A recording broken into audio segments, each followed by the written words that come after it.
We're not mean.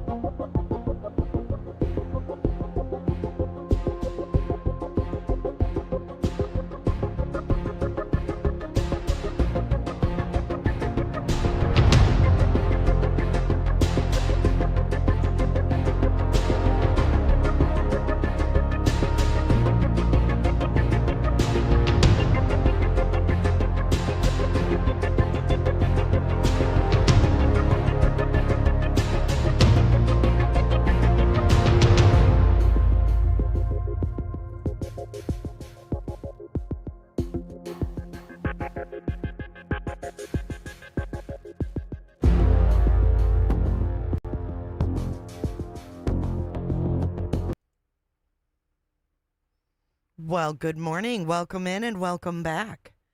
Welcome back to Everyday with Jay, a.k.a. Cooterville. Happy Monday. I feel like my mic is low again. Just help a brother out here. Let me know if my mic is okay. Every time I come on here, it's different. I don't know why. Let me make it a little louder. Is that better? Maybe I'm louder now. Elisa, welcome. Thank you for joining this morning. The first cootership of the day. Y'all welcome to Cooterville. Come on in and remember, Close your legs. Hello, Miss Flo and Angie B and Diana HB and Melissa B. We got a lot of B's in our moderator group. Flo Bo. Hey, Claudia. We need to talk about last night, y'all. We need to talk about last night. But first, Penny Farthing upgraded to Clicker Cooter. Can we get a round of applause? I don't have a round of applause, but I'm giving you one, Penny. Thank you. Y'all, so last night, what's up, Kels? So last night, Kresha went live as planned. Amazing over 3-hour live. She spoke her truth. Kay Woodcock spoke her truth. It was amazing. It was empowering. It was full of truth. But guess what?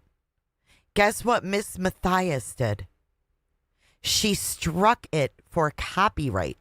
Now, I'm going to tell you right now, there was no copyright infringement in that video. Hey, Helene from Turtle Boy. Tell Turtle Boy I said thank you. There was no copyright infringement in that video. She didn't even review. Coconut Cooter says it's the most deplorable. Thank you for 24 months, Megan. You know I love you, girl. Thank you so much. It's been longer than that, we know. Trust me, we know, right? So, you came from the turtle? Nice. Thanks. Give him a major thank you from me. I appreciate that. There was zero copyright. She wasn't doing a review. They weren't playing it. They played it with no sound and went through different live streams just showing what was going on as they were chit-chatting the entire time. So my advice to Kresha is counter that copyright strike and make Lauren Matthias prove it in a court of law that you copyright infringed on her content. That's what I would do. I'd put it right in that back in that bitch's lap and say, prove it, because you didn't do anything wrong. And how dare her? She wants to talk about re-victimizing victims. She's going to copyright strike the frickin' Valos. False reporting from Lauren. That's right. That's right. You can strike anyone. That's the thing with the YouTube copyright. She wanted that live down because she wanted to squash the truth. So the only recourse that that woman had was to copyright strike because she knew they would take it down. However, YouTube is not a legal entity. They don't decide if you made a copyright infringement or not. The courts do. Kelly Barrison, thank you for coming in and joining today. Welcome to Cooterville. Everybody close your legs. Everybody coming in, close your legs. Close your legs. Welcome in, little turtles. I'll take care of the little turtles. Don't worry, turtle boy. I got you. But for real, I would put it back in her fucking lap. I would counter the strike, and I would say prove it. File in federal copyright fucking court, Lauren Matthias, and prove my infringement. I know you do, Kelly.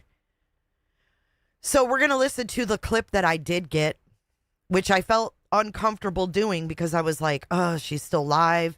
I don't want to clip this. But now I'm glad I did.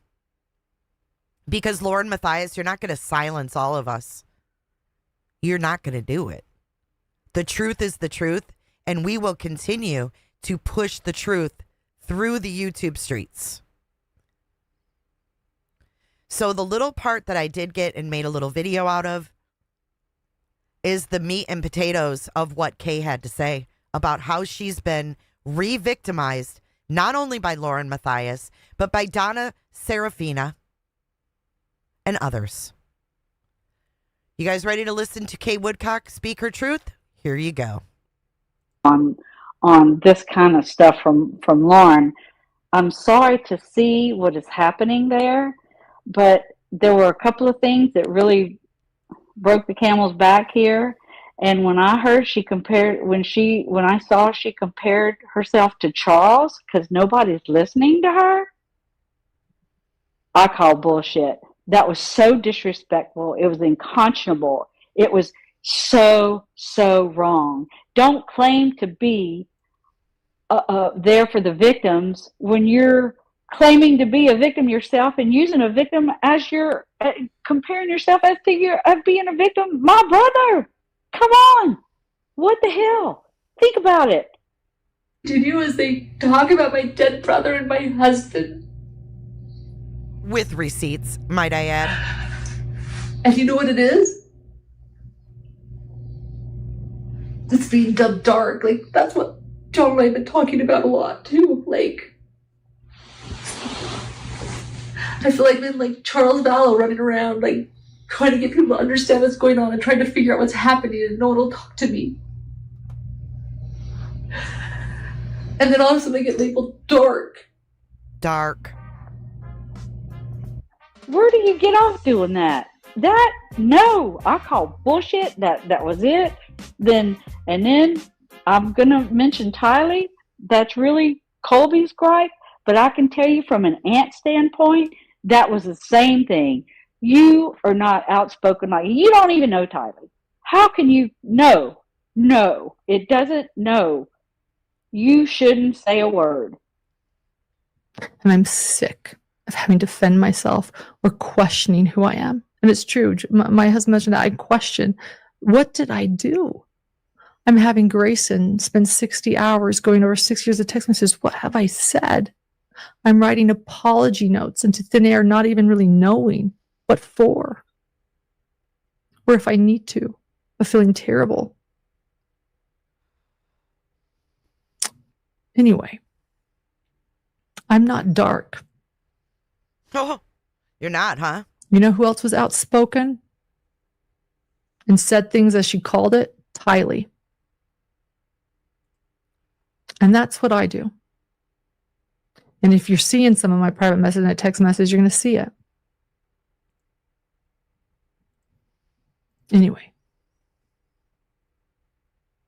I have no idea how long crime found out. No idea. I do not hurt people's businesses.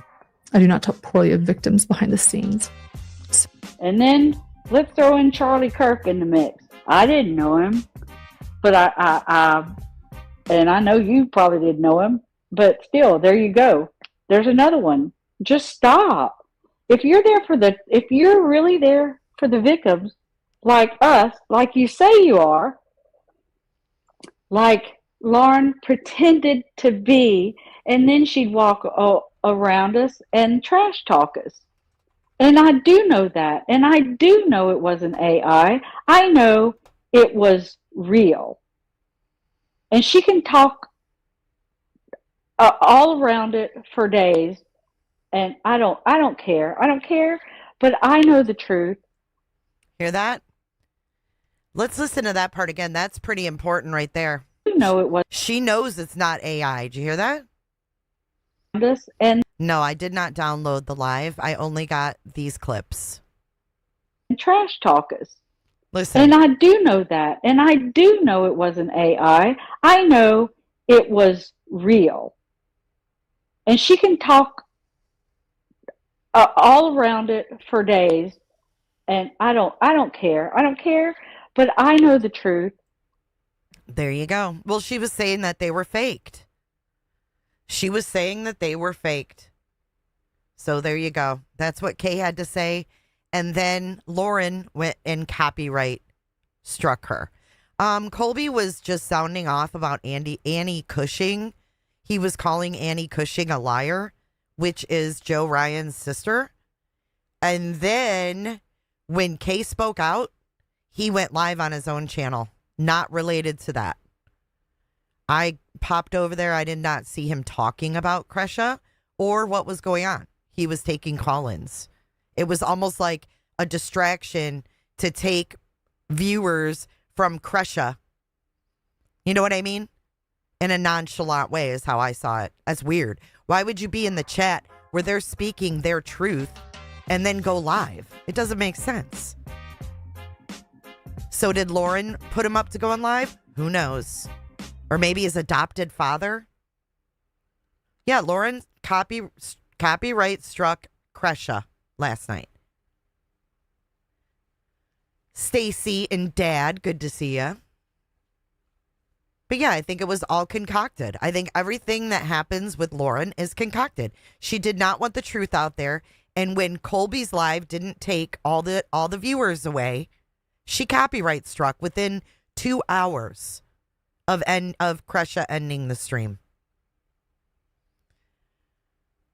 I haven't heard of her copyright striking anyone. Let's not make people more important than they actually are.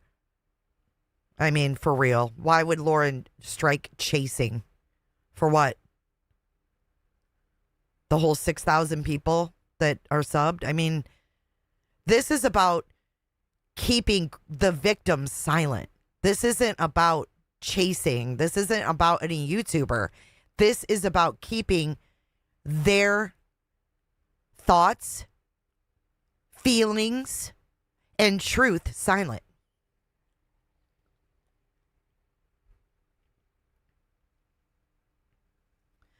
I don't know, St. Elmo's. I think a lot of it is run by bots.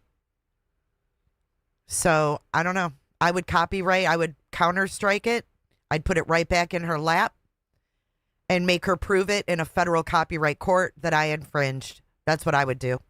Because copyright court is not cheap. So, you better buckle up because I think that there might be a lot of things coming in the courtroom. I don't know if anyone got the recording. I have no idea. Difficult research is Kresha. Yes, she struck it within 2 hours of them ending.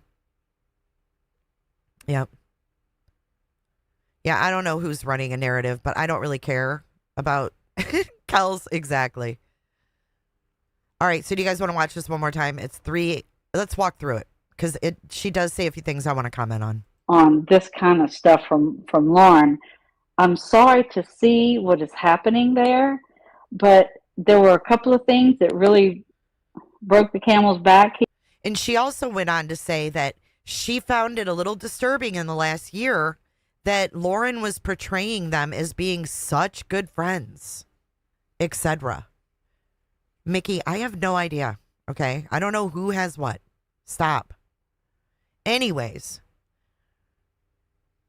she also said that, now I forgot my fucking train of thought, but thanks for that.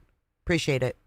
Here, and when I heard she compared, when I saw she compared herself to Charles because nobody's listening to her, I call bullshit. That was so disrespectful. It was unconscionable. It was so wrong. Don't claim to be there for the victims when you're claiming to be a victim yourself and using a victim as your comparing yourself as to your of being a victim. My brother, come on.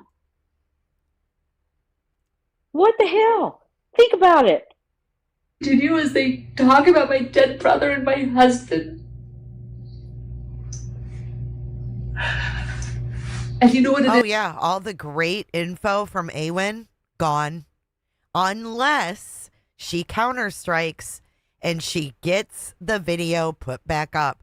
Kresha, just fill out the counterstrike.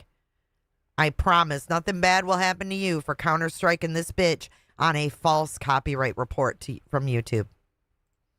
Is it's being dubbed dark. Like, that's what John and I have been talking about. I've been dubbed dark. That's what John and I have been talking about. She calls herself dark over and over. Like, bitch, get some fucking help. I'm so sick of her. And now that she's going for copyright strikes, I just fucking can't. Absolutely, it was fair use. She didn't even play the audio. A lot too. Like, I feel like I've been like Charles Vallow running around, like trying to get people to understand what's going on and trying to figure out what's happening, and no one will talk to me. And then all of a sudden I get labeled dark. Where do you get off doing that? No, I call bullshit. That was it. And you know what? Furthermore, Kresha, if she wants to be, petty, she could go back to the 9-hour live and, do a privacy complaint on her family's photos that were used to manipulate an audience. Yeah, I mean, Kresha knows how to reach me, for sure. I hope she'll email me. I've put it out through the pipeline for her. That's my advice. No, I call bullshit. That was it. Then I'm gonna mention Tylee. That's really Colby's gripe, but I can tell you from an aunt standpoint, that was the same thing. You are not outspoken. Like, you don't even know Tylee. How can you? No, it doesn't. No. You don't even know Tylee. You shouldn't say a word. And I'm sick of having to defend myself or questioning who I am. And it's true. My husband mentioned that I question, what did I do? I'm having Grayson spend 60 hours going over 6 years of text messages. What have I said? I'm writing apology notes into thin air, not even really knowing what for. Or if I need to, of feeling terrible. Hey, Laura. Anyway, I'm not dark. Good for her, Lisa. You know who else was outspoken and said things as she called it? Tylee. And that's what I do. And if you're seeing some of my private message and text message, you're going to see it. We want to see them all, bitch. Anyway. I have no idea how long crime found out. No idea. I do not hurt people's businesses. I do not talk poorly of victims behind the scenes. And then let's throw in Charlie Kirk in the mix. I didn't know him. I don't talk poorly about victims behind the scene. Well, you know what? Kay disagrees with you, Lauren. But I know you probably didn't know him, but still, there you go. There's another one. Just stop. If you're really there for the victims, like us, like you say you are, like Lauren pretended to be, and then she'd walk around us and trash talk us. And I do know that. And I do know it wasn't AI. I know it was real. And she can talk all around it for days. And I don't care. I don't care. But I know the truth. There we go. And so do we. We know the truth. Well, I think Mama Bear, she set that scene also in the 9-hour. Remember they showed, texts can be faked, etc., etc.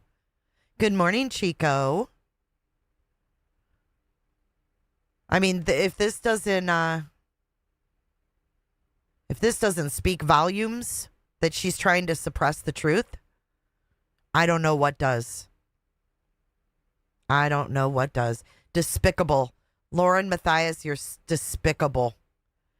And because she's so despicable, we just have to dig into these lunch lives today. I can't think of a better day to dig into the breadcrumbs of Grayson and Lauren's lunch lives. The true crime besties. Because there's several of them. And some of them have some little breadcrumbs in them, I would say. Thank you for the sub, Kate. Oh, yeah, that was another thing that Kay brought to the surface. That Donna Serafina was trying to get $20K of a reward out of Kay and her family. This has got to stop.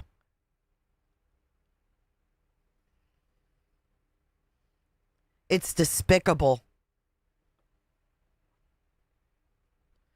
Yes, Kay brought that out last night too.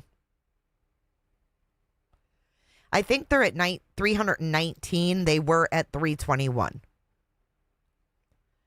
There was another person that Kay mentioned, and now I can't remember who it was, that also exploited them on this platform, and I can't remember who it was. Does anybody else remember? It was just so disgusting. We knew what JJ was last seen in. That's where Donna Serafina got her info.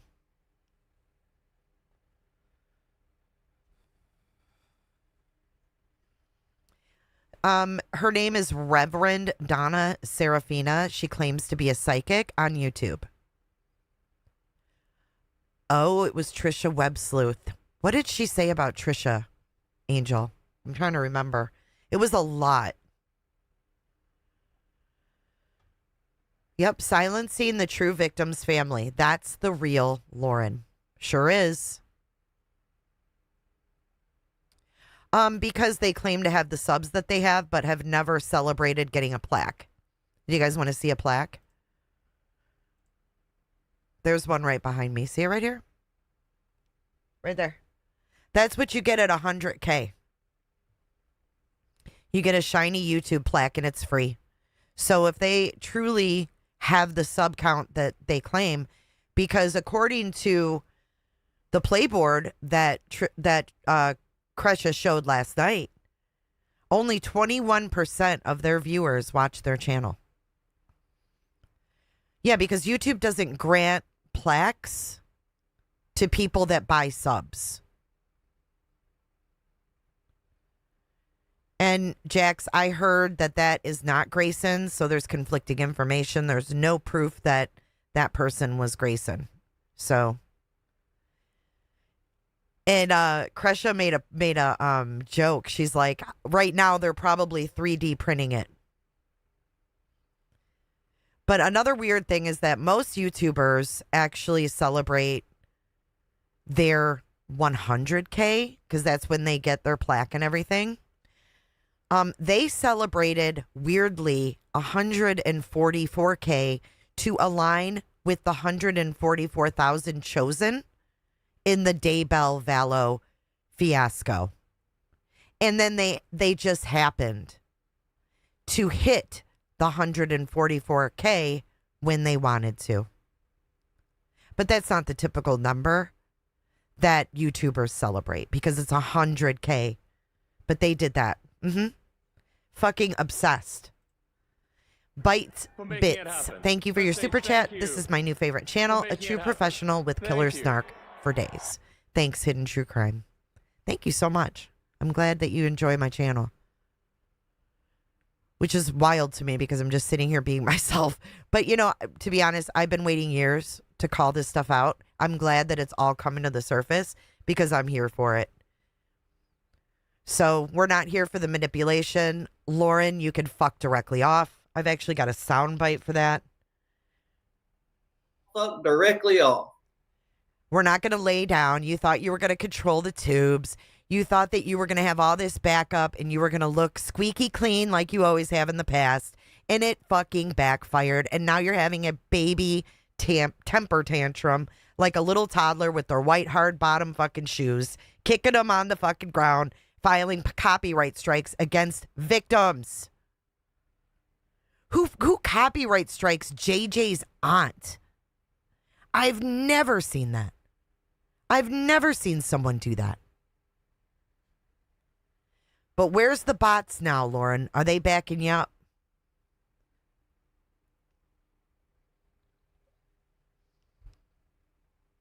Leave the victims alone. You've proven yourself. No one's going to have anything to do with you anymore because you've proven yourself to be nothing but a whiny little bitch.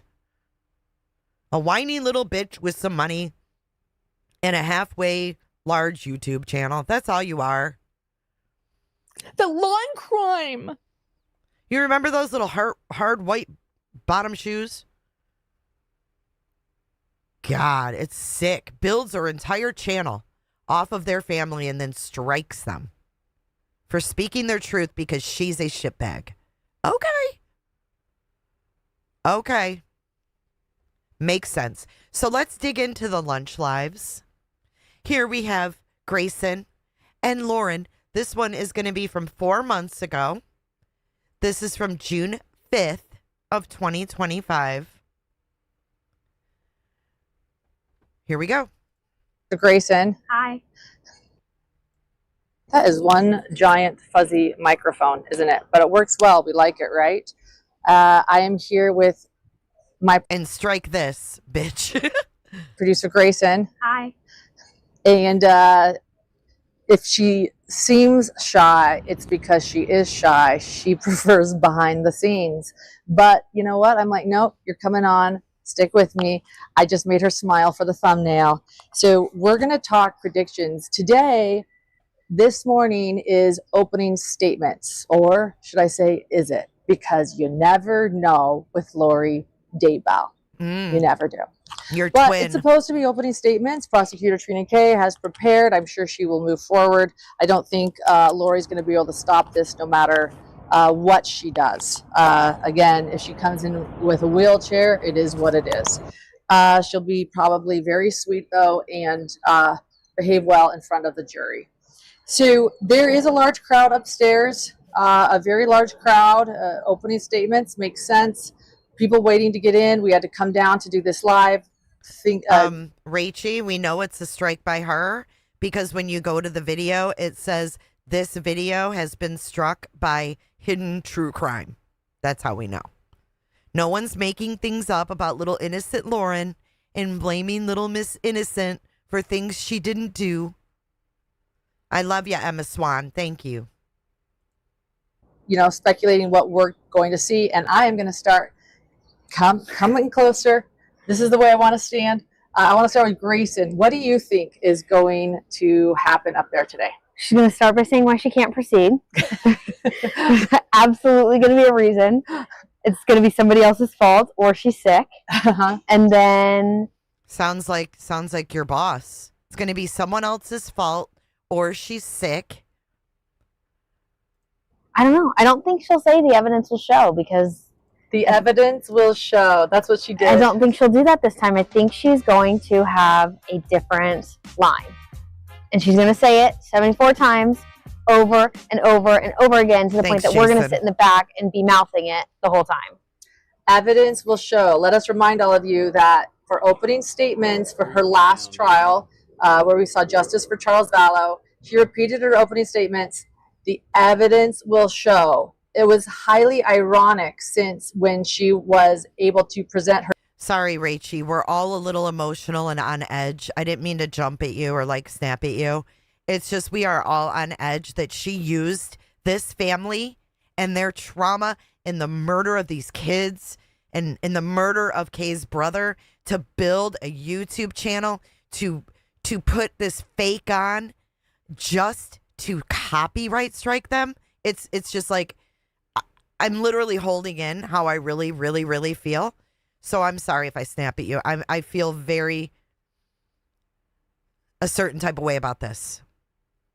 I feel I'm disgusted beyond words. So I apologize. Her defense, she decided to show no evidence. Thus, the only evidence that was shown was what the state presented. So it was extra ironic at the end of all that. We're like, okay. And even the jurors we interviewed after, do you remember them saying, they're like, Chris, do you remember Victoria was saying, I was waiting for her to show the evidence and then she didn't show it. I'm like, okay. Nothing. So she's probably going to change her tactics. She's changed a lot of her tactics this time around. Yeah. I I think we're going to see a different side of her. I think we're starting to see that. She's lost control. This is it. This is the final show. So I think we're going to see a different side of her. I think we're going to see like full Lori. We keep saying we've seen full Lori, but I don't think we have yet. I think we're going to see it this time. You know, I think she's going to be sugar sweet, though, now that the jurors are in, because we saw that. I mean, wasn't she just sugary sweet during jury Selection? I kept wanting to say deliberation. We're like definitely far from that during jury selection. So I want to say that. I've been saying that along with you. We've been saying that together. But now I have to say, after watching her during jury selection, I think she's going to try to hold it together and be. No, this is Lori Vallow's trial here. This is 4 months ago, June 5th, 2025. That sort of sweet sounding Lori Vallow. I think she'll start. Lori Daybell, whatever. Sorry, guys. I think she'll start that way. I think she'll start sweet, but there's going to become a point, right? This is the first direct victim that she has had to be confronted by on the stand. And I think she's going to lose it. I think she's going to sit there and try, like, I don't know what the cross with him is going to look like, but I think there is going to be a point where she loses it, because this is she's always had to like be forced accountability in a sense, but like this is real in your face. Do you think, like many others, that she's just simply scared to face Brandon Boudreaux, a surviving victim? I've felt her like this whole faking sick thing, which I'm going to just call it what I think it is. This whole faking sick thing, I felt like was about control, but a lot of people have felt it was more about her fear of facing Brandon Boudreaux. Do you think that's a fear of hers? Absolutely. Why? Once again, because she's never had. Tylee can't talk to her. JJ can't tell her the impact. Tammy can't tell her the impact. Charles can't tell her the impact. Just help a brother out here.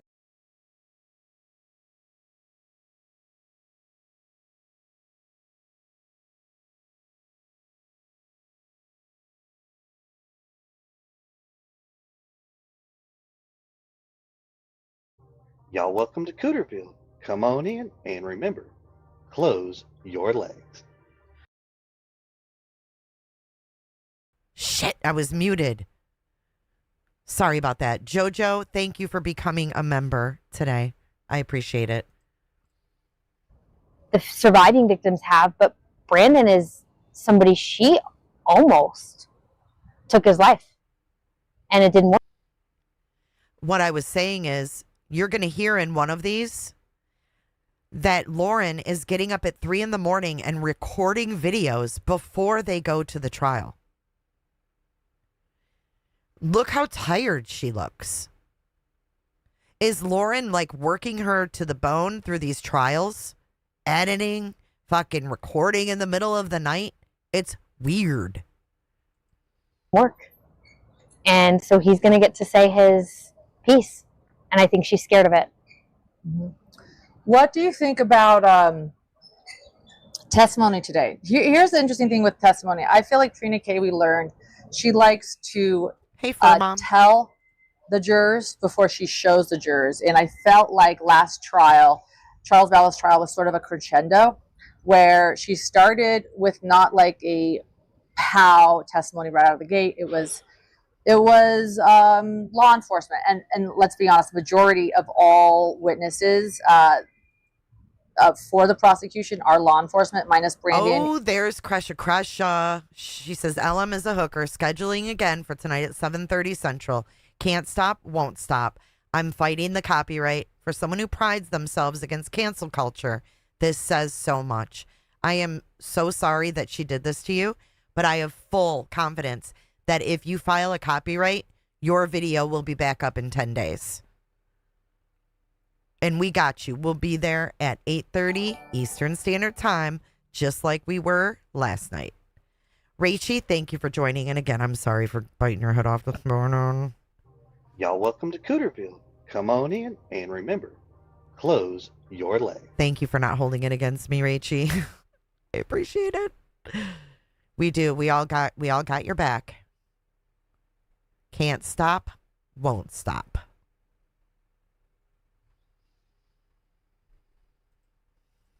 And some civilians that probably saw and heard what happened.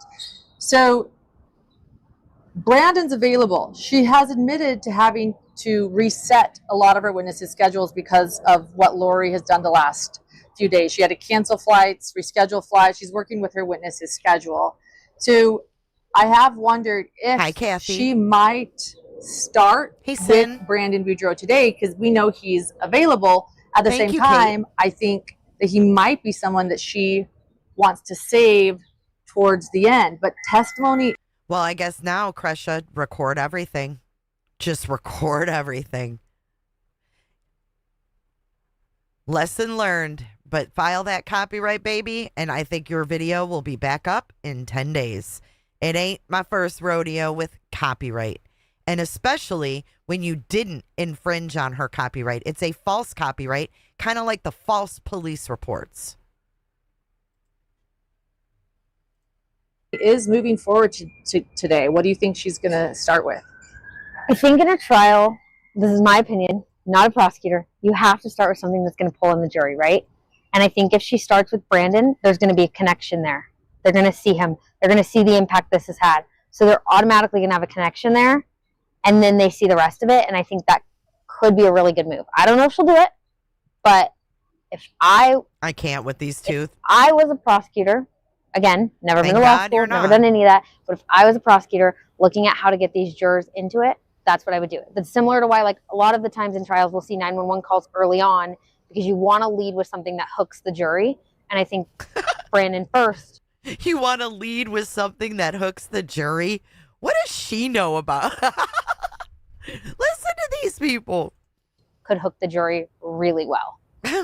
Do you know who the first witness was in Lori Vallow's very, very first trial in Idaho? Oh, who was it, Lauren? Tell us all the history.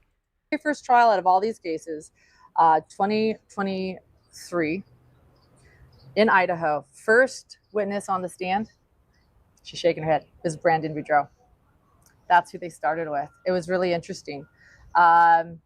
He has had to testify at every single trial. That is how important Brandon Boudreaux is, by the way. He's had to testify at every trial, and now it's finally his moment for justice. So my point being, if they started with him, it wouldn't be the first time. Full circle. Full circle. And he is the most important witness on this case. Another thing they started with the Idaho trials is, you're right. I know you're not a prosecutor, but other prosecutors agree with you. Rob Wood and Lindsay Blake started with the children's autopsies. Like, yeah, think about that right out of the gate. Like, those poor jurors in Idaho, that was what they saw first. And yeah, how do you forget that? So starting with sort of that and what happened, Brandon makes sense. At the same time, if she wants to save Brandon later down the line for some punch. Not sure that Grayson had any experience, to answer your question, Amanda Wolf. She showed up at Delphi and took notes that were out of this world. They were out of this world, and Lauren just had to have a Grayson. You know, like Trisha from Websue says, everybody needs a Grayson. Yeah. No, they don't. I don't know. Yeah. I don't know. We'll see. Hey, Kate Sullivan. No, if you're looking for a middle school podcast, that would be Hidden True Crime. I think you took a wrong turn. We're all fucking adults here, and we all speak truth here. So I don't know what the fuck you're talking about. Middle school? Because it ain't no middle school going on here. That's over at Hidden True Crime. Put on your little white hard bottom shoes and stomp your way over to Hidden True Crime. I mean, get a fucking grip, lady. See, I think we've seen her kind of motto is to, I will tell you and then I will show you. So she kind of lays it out in opening statements and then she shows you. So I think we're actually going to see through opening statements, I think we're going to have a pretty good indication of what she'll do, because she was really good in the last trial about telling and then showing in that order, in a sense.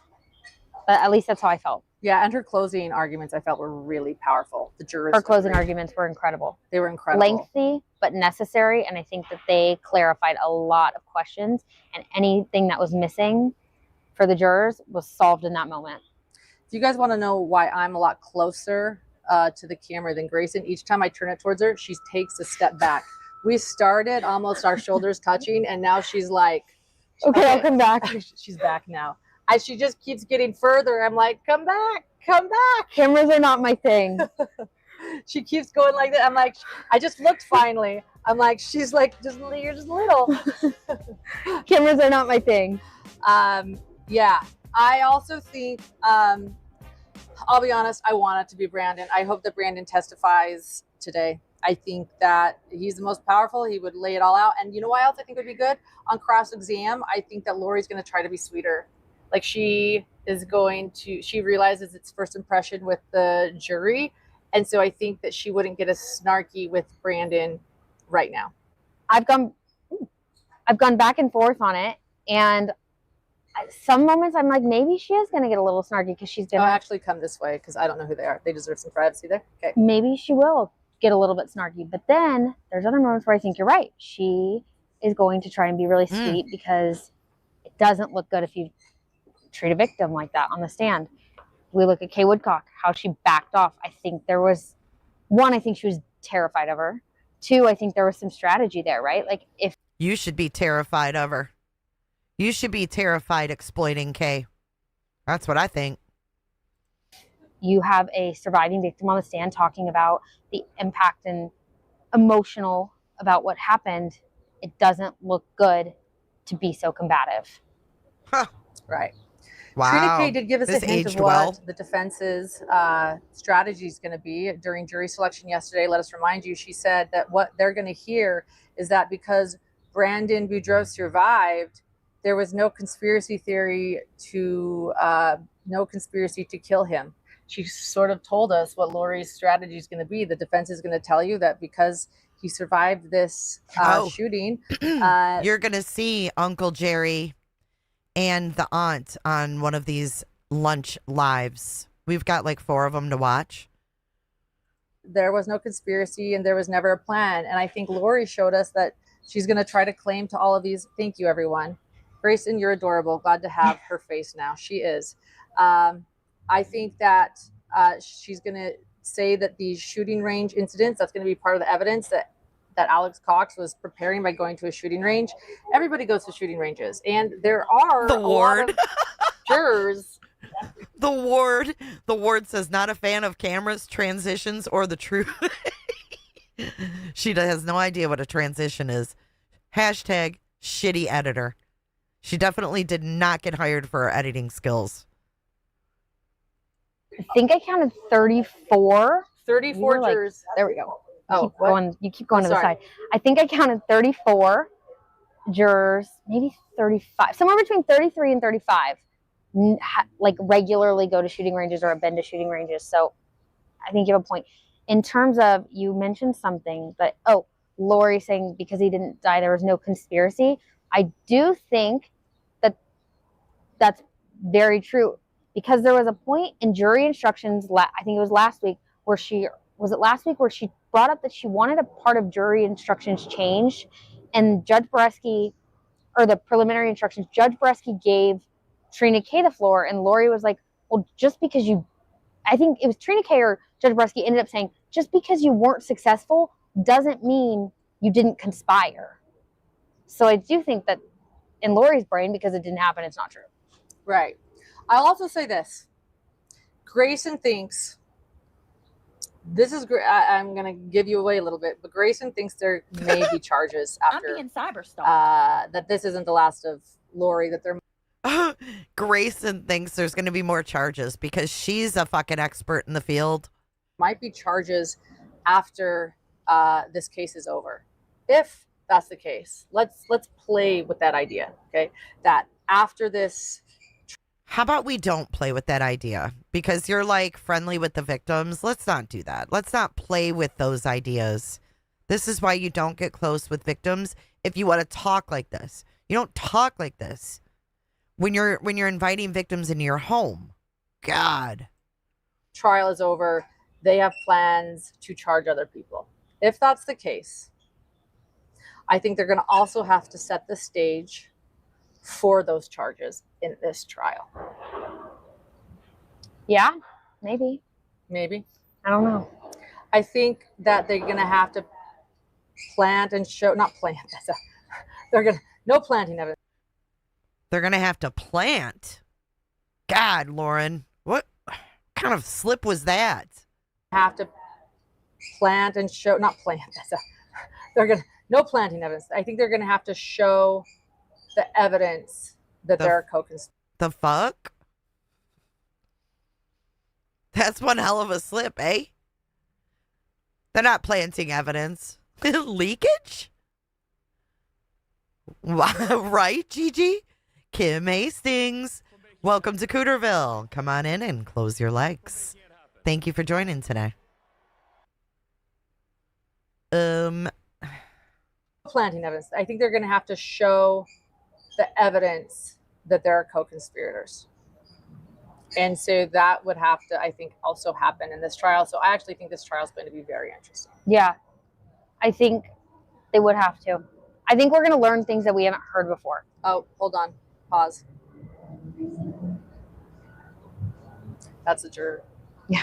We're good. He was far quiet. away. We're just stopping for a second. Guys, I mean, luckily we have fewer jurors now, but I mean, they are everywhere and they just go through the public entrance. We kind of hide over here in like a corner so that we can avoid them, and they still show up, all these different, but at least we know, and there are fewer of them now. Okay, I think we're good. Hey, nonsense, and the link is now worse. It didn't even share a link, so I have to fix it again. Anyway, anything else you want to say? I do know that we need to head back in there. What's going on upstairs? Tell everybody about what's going on upstairs. Who's waiting in line? How many people are there? Busier today? Yeah. We're loud. They keep asking us to be quiet, and it like lasts for 5 seconds and everyone gets loud again in the hallway. You get a lot of people excited to go into a trial, and we're all talking. You have media in one line, public in another. We have all been waiting for quite a while because all of us are anxious to get into the courtroom. We all showed up very early. I heard that some people showed up as early as 5 a.m., if not earlier. Well, the person I talked to that showed up at 5 was not the first in line, so clearly earlier. Anything else going on upstairs? Busy. Lots of public.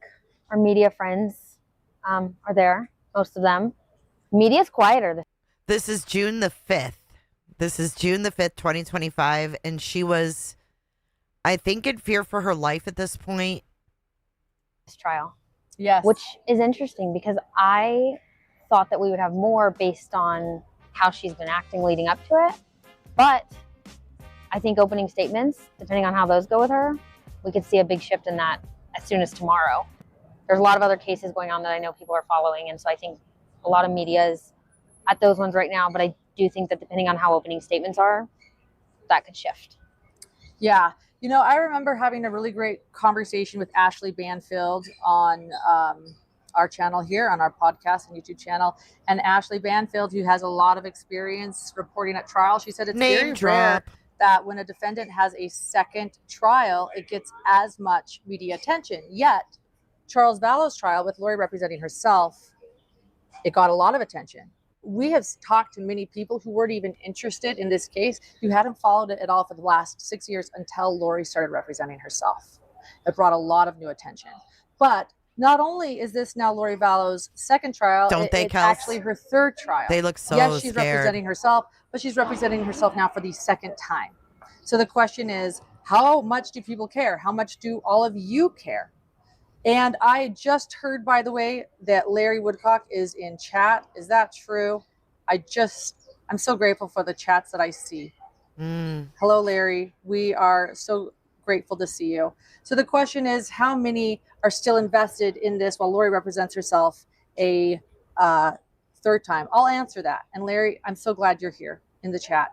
I'll answer that for you. I think people care a lot. And our viewership and the people who are following has shown that. In fact, the longer Lori goes, the more intrigued people are because her antics and how she is acting in this courtroom. And for those of you that are new to this case, because yes, this is the defendant we have been following for 6 years, and she's as wild as it seems. I have an awesome backstory. It's in the playlist, the Brand New Drill playlist, as well as any playlist. It starts, the backstory is where you start. It's also our intro video right now on our YouTube channel. It's called the Lori Vallow Daybell, the full story, or Unmasked. Yeah, Lori Vallow Daybell Unmasked, the full story. It's really good. I've watched it. Thank you, Grayson. I paid her to say that. She did not. It is very good. Oh my God. Yeah, you probably did, weirdo. Gives you a full rundown. I think it's definitely, this case is a hard one to have a full backstory on. And I think you did a really good job putting it together. Of course you do. Thank you. So there you go. I think that people care. And so we're going to head in there, get back in line because they might be letting us in soon. Clearly, jurors are arriving. Court is planning to start at 10, and we have the live stream. Not only do we have the live stream, Troublemaker Baker, our incredible moderator, has playlists and things that are going to be happening. Do you think she felt dark here, or was the shunning what made her feel dark? While on standby, there is still a half-hour delay in streaming. And so during that time, we will start at the same time court starts with a standby stream and DJ Troublemaker Baker. Justice for Brandon. I love seeing Justice for Brandon flood the chat. And we have new emojis, Justin for Brandon emojis. And if you guys have any emoji requests for this trial live, we have Justice for Brandon emojis. Live stream throughout, just let Troublemaker know in chat. We're going to go ahead and let Who's Troublemaker? Justice prevail. Thank you, Tia M. I appreciate that. I'll check my emails after the live. Got a variety of tunes for y'all, Troublemaker says. So go ahead to our live stream, and we will have new live streams. We'll put the live stream up, the live stream link up the night before from now on. We were a little slow. So what they're doing is they're not only attending the trial, but also streaming it to their channel at the same time. I mean, which is kind of brilliant in a way, but knowing what we know about her, I mean, she really took full advantage of it, right? Last trial, but we're going to always have the next day's live stream the night before, and our recap tonight will lead into that. So we'll have the full recap for you later tonight. I'll also be going live at lunch. We'll keep you posted. We're going to go head in there, and I'll see you all on the live stream as well. I'll have that out too on my phone and visit occasionally in that live stream. Won't give too many spoilers since I'm future Lauren and about a half hour ahead of y'all, but these opening statements should be pretty interesting. So anything else you want to say? I think we're good. Yeah, she's good. We're ready. She's good. All right. We'll see you guys. May justice be served. Because, you know, if she didn't go, justice would not be served. She had to be there. Okay, now we're going to our next lunch live. Our next lunch live is going to bring us... I'm going live clearly from not in front of the court.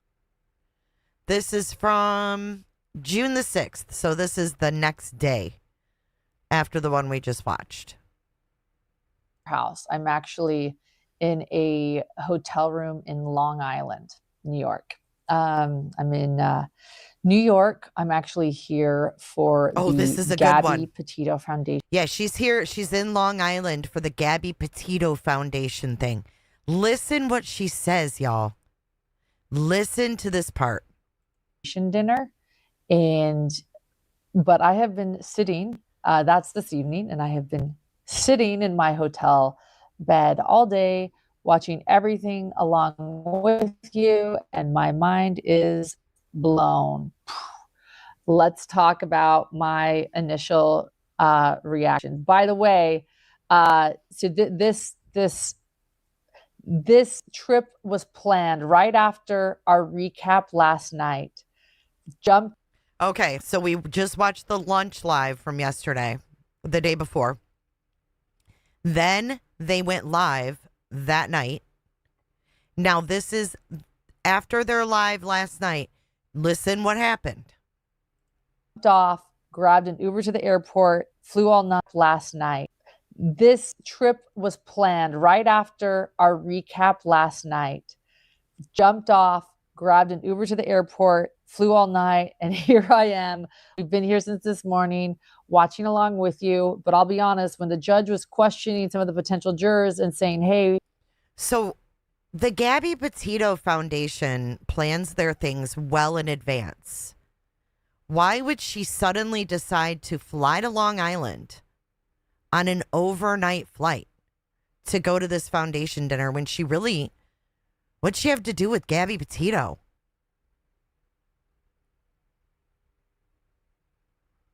I'm so confused. Why did she need to get a red eye to go to that? Along with you, but I'll be honest, when the judge was questioning some of the potential jurors and saying, hey, we might not have a dark day on Friday anymore, maybe we can have court on Friday, I wanted to be like, Judge, wait, ask me. I am not okay with this. We've been planning this for quite a while to be here for this dinner. The Gabby Petito Foundation is something that Hidden True Crime supports. So thank you, everyone. Oh, because she's a martyr. She supports it. But it was a last minute decision to go. But we also couldn't miss court today with that fiery cross-exam. Well, I don't know what it was. It was actually kind of a confusing cross-exam. How about this? A fiery exchange with Lori and the judge. Judge Boreski has had it. He literally said, get her out, like remove her from court. She had to be removed, escorted out of the courtroom after arguing with Judge Boreski, claiming that he was yelling at her, and she had to come back in and apologize. That was a moment, right? Pink Pony Club, Chapel Roan has entered the courtroom. No, just kidding. She hasn't. I made a joke on chat that she's going to be the next witness here. Chapel Roan sings the song that I love, Pink Pony Club, but that is not what they're talking about. They're talking about an alleged club that Brandon went with coworkers and was. So she's bringing up the pink pony. Mm-hmm. Yes, Femina, you got it. Allegedly caught dancing on a video on Facebook. That's it. And then Melanie Pulowski, his ex-wife, allegedly went to the temple and prayed about it and found out that her husband and father of her children was gay. Not because of any cheating scandal or seeing Brandon with another man or him even dancing with another man, just dancing. Thanks for clarifying. Dancing, and then praying about it. Oh, thanks for clarifying. Yeah. So that was, I think sort of goes with this theme of evidence doesn't really matter. If you think it, then it is true. So, she's talking about Brandon Boudreaux. But let's talk about the other thing that happened right before the lunch break. I might have buried the lead, as I say, as a journalist. But that fiery exchange between the judge and Lori is pretty good. But we have been speculating whether or not there might be other charges in this case. She is real bad. And we just learned for a fact that Melanie Boudreaux-Pulowski, there is absolutely an open investigation into Brandon's ex-wife, Melanie Boudreaux-Pulowski, and her responsibility in this crime of conspiracy. What that open investigation entails, we don't know. Whether that's simply for an attempted murder on Brandon Boudreaux. Do you like how I say just? Like if that's not a big enough thing? Not but really. For those that have been following this case, I don't like anything you say, to be honest. It is, there is a lot here. There is You're a a murder lot. of two children that Melanie Boudreaux-Pulowski used to nanny, JJ and Tylee, and help with. There is also the attempted murder of her then husband, Brandon Boudreaux, who Lori just brought up had financial gain. If Brandon Boudreaux, if he was murdered that day and that attempted murder was a success, it would be Melanie Pulowski that had financial. They interviewed Joe Petito. I just found it. Our interview with Joe Petito premieres tonight on our YouTube channel. Here, let me show you guys so you guys can see what I'm looking at. I just Googled them, and I'm trying to find this foundation. But it says our interview with Joe Petito premieres tonight on our YouTube channel and will be available soon on our podcast. Swipe for info about the June 6th event with the Gabby Petito Foundation. They are doing incredible work and are still in need of sponsors. So that was 27 weeks before the foundation dinner. So she knew about it.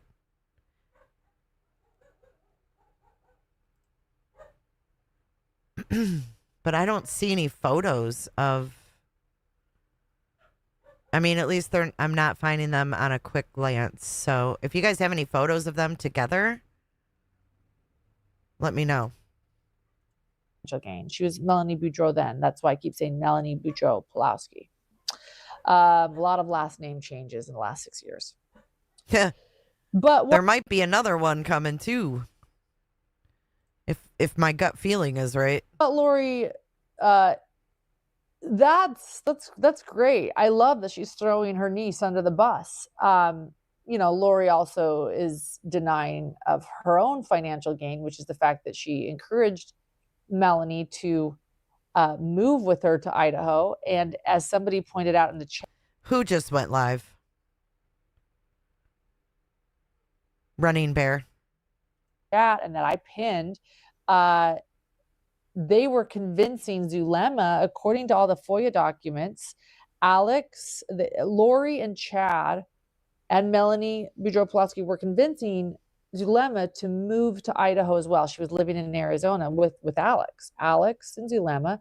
And I think Zulema tells us this in a police interview.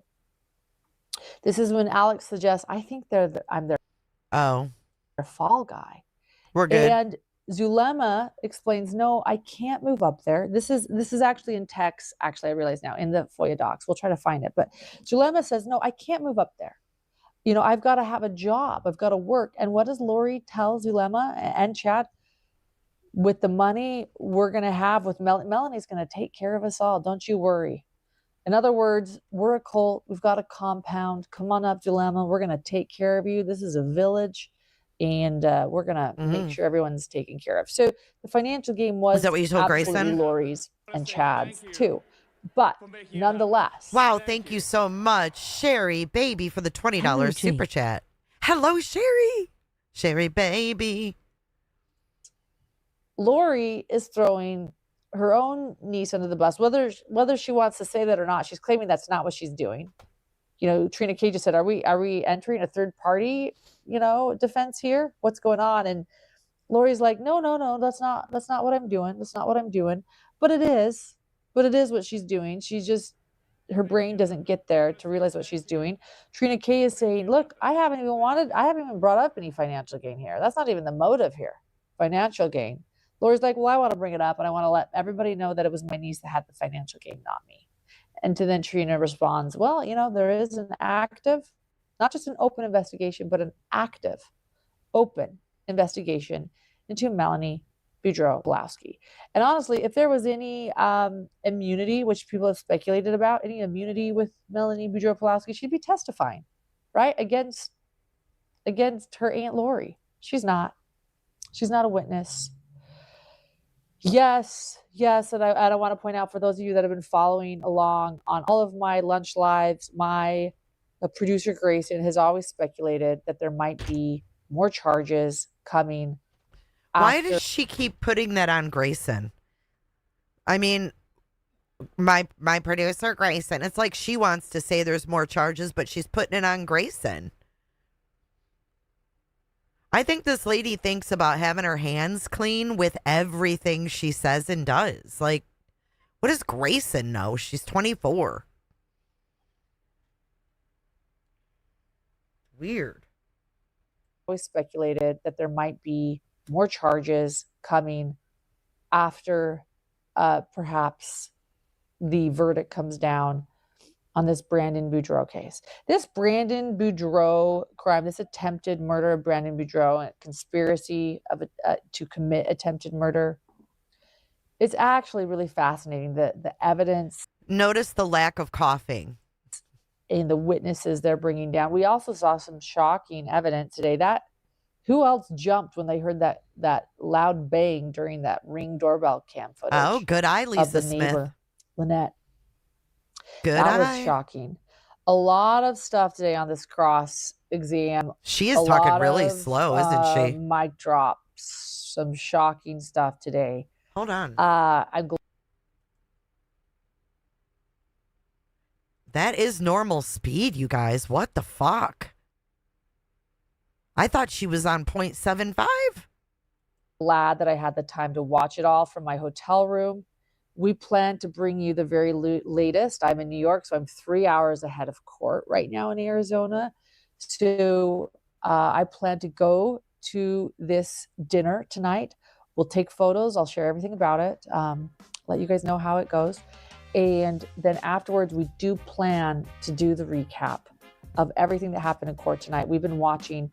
And let me tell you, we have had great sources in the courtroom taking notes. They are catching everything the jurors are doing and saying and seeing. At one point during that sidebar, two jurors looked at each other and sort of smiled. According to our sources in the courtroom, thank you to our sources. You know who you are. You've been texting all day. It seems as if their interpretation of the jurors' reactions is that they're sort of seeing Lori.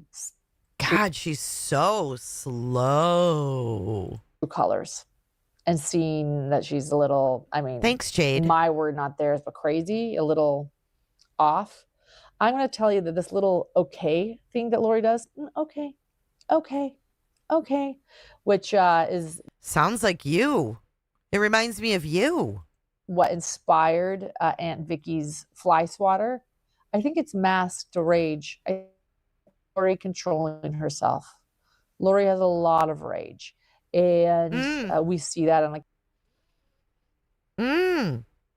It sounds like you're talking about yourself, girl. Fly swatter.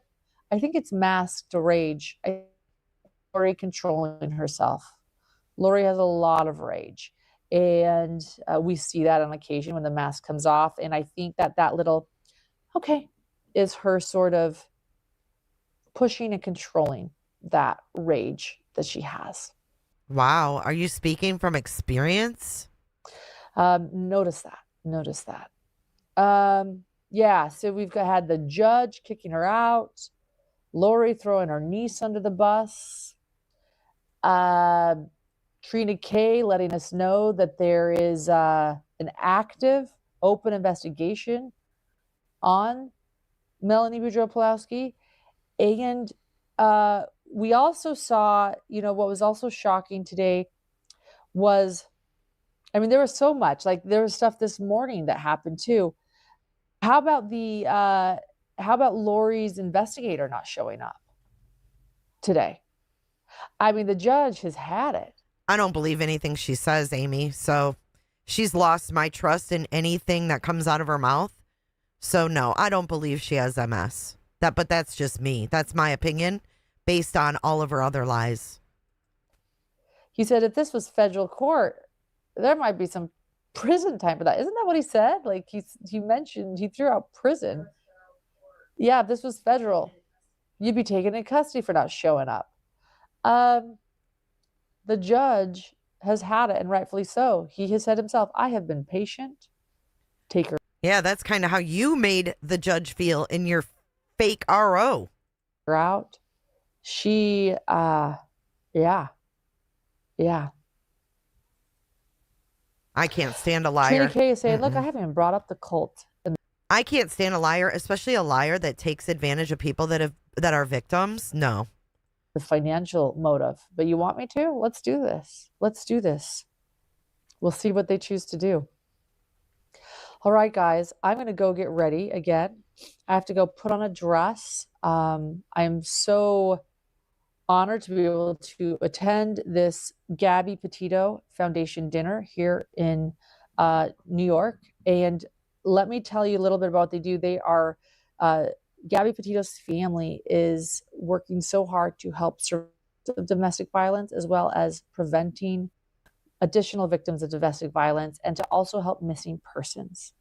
They realized that Gabby Petito's case received so much attention worldwide, and they are working so hard to bring that attention for others as well. I have to put on a dress. We support their work. So I'm going to go do that right now.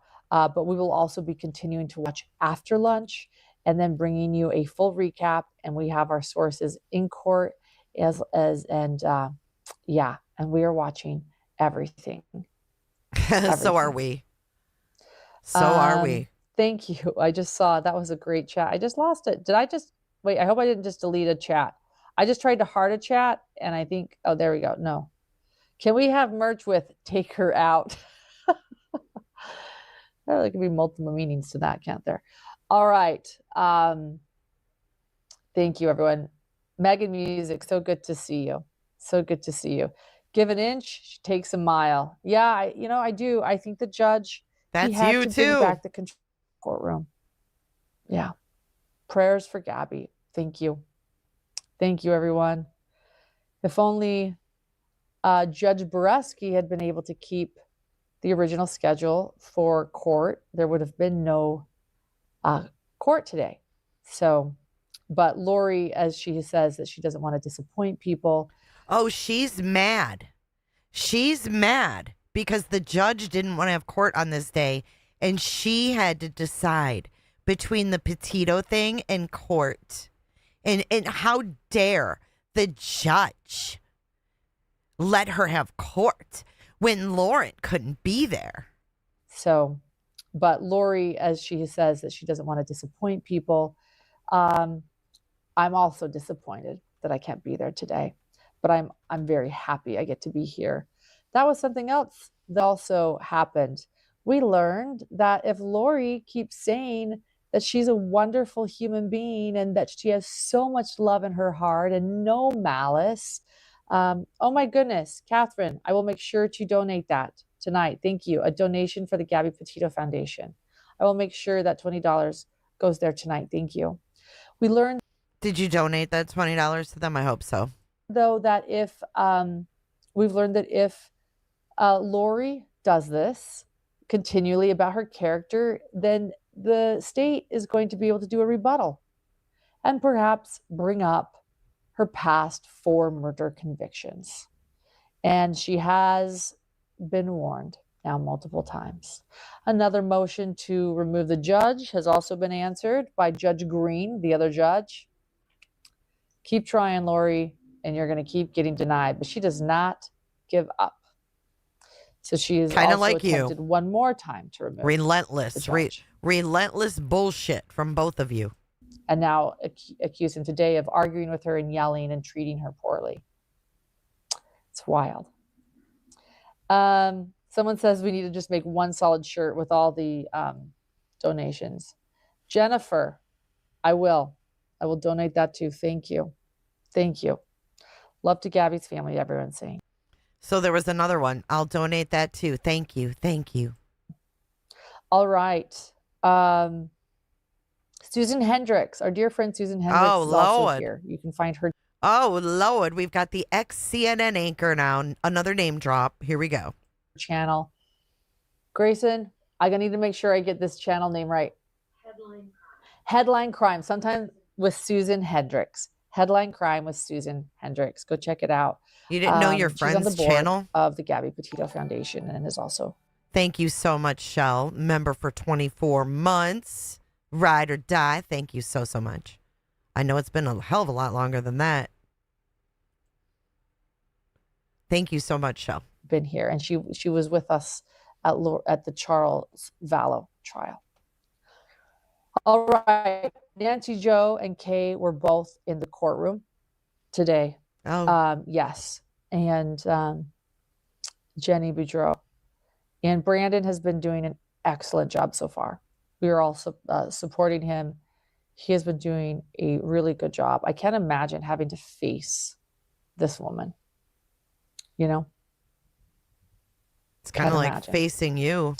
All right, everyone. Oh, there you go. Headline crime with Susan Hendricks. Okay, I'm going to go log off, plan on a recap for tonight. Jesus. We're going to continue watching court. We have our sources in court. We are writing, we are preparing, and then I'll have a little update from the Gabby Petito Foundation dinner as well here in New York. So, all right, we'll see you guys. Bye-bye. I have a picture from the Gabby Petito thing. Thank you, Sin. So this is from that dinner. Oh my God.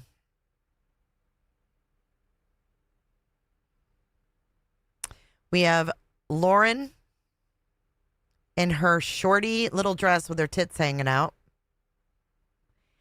We've got Grayson in her, I don't know what you would call that. And then there is Susan Hendricks. Literally. Look how short her dress is. Wow. Grayson looks like little Bo Peep. Like a little girl. Dressed like a little girl. It's weird. But there you go. Where's John? Oh, that's right. He's at home taking care of the kid.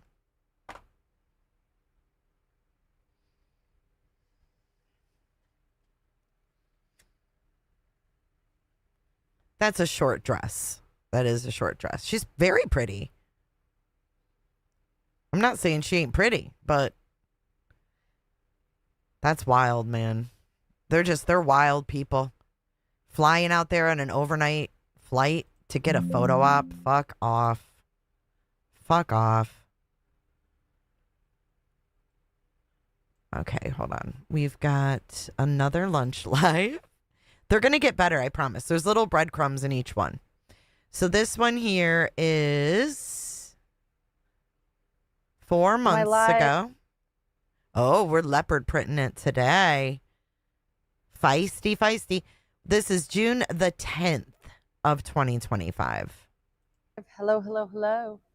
Guys, I think we know why there was a little private sealed hearing happening yesterday in court.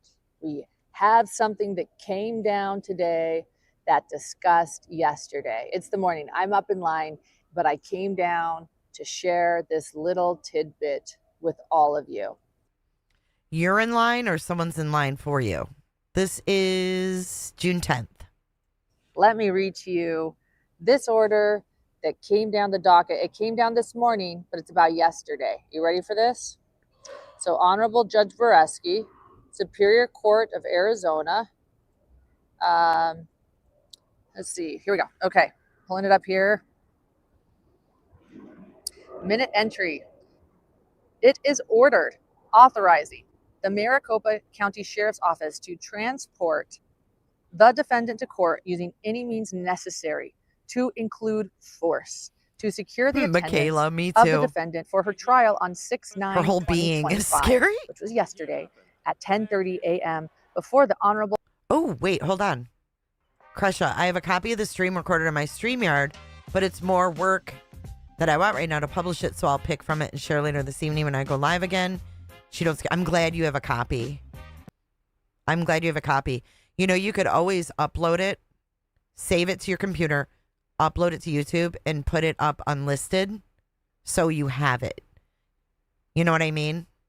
Or share it to your members only. Lauren Baskin, that's perfect. Say. Holy shit.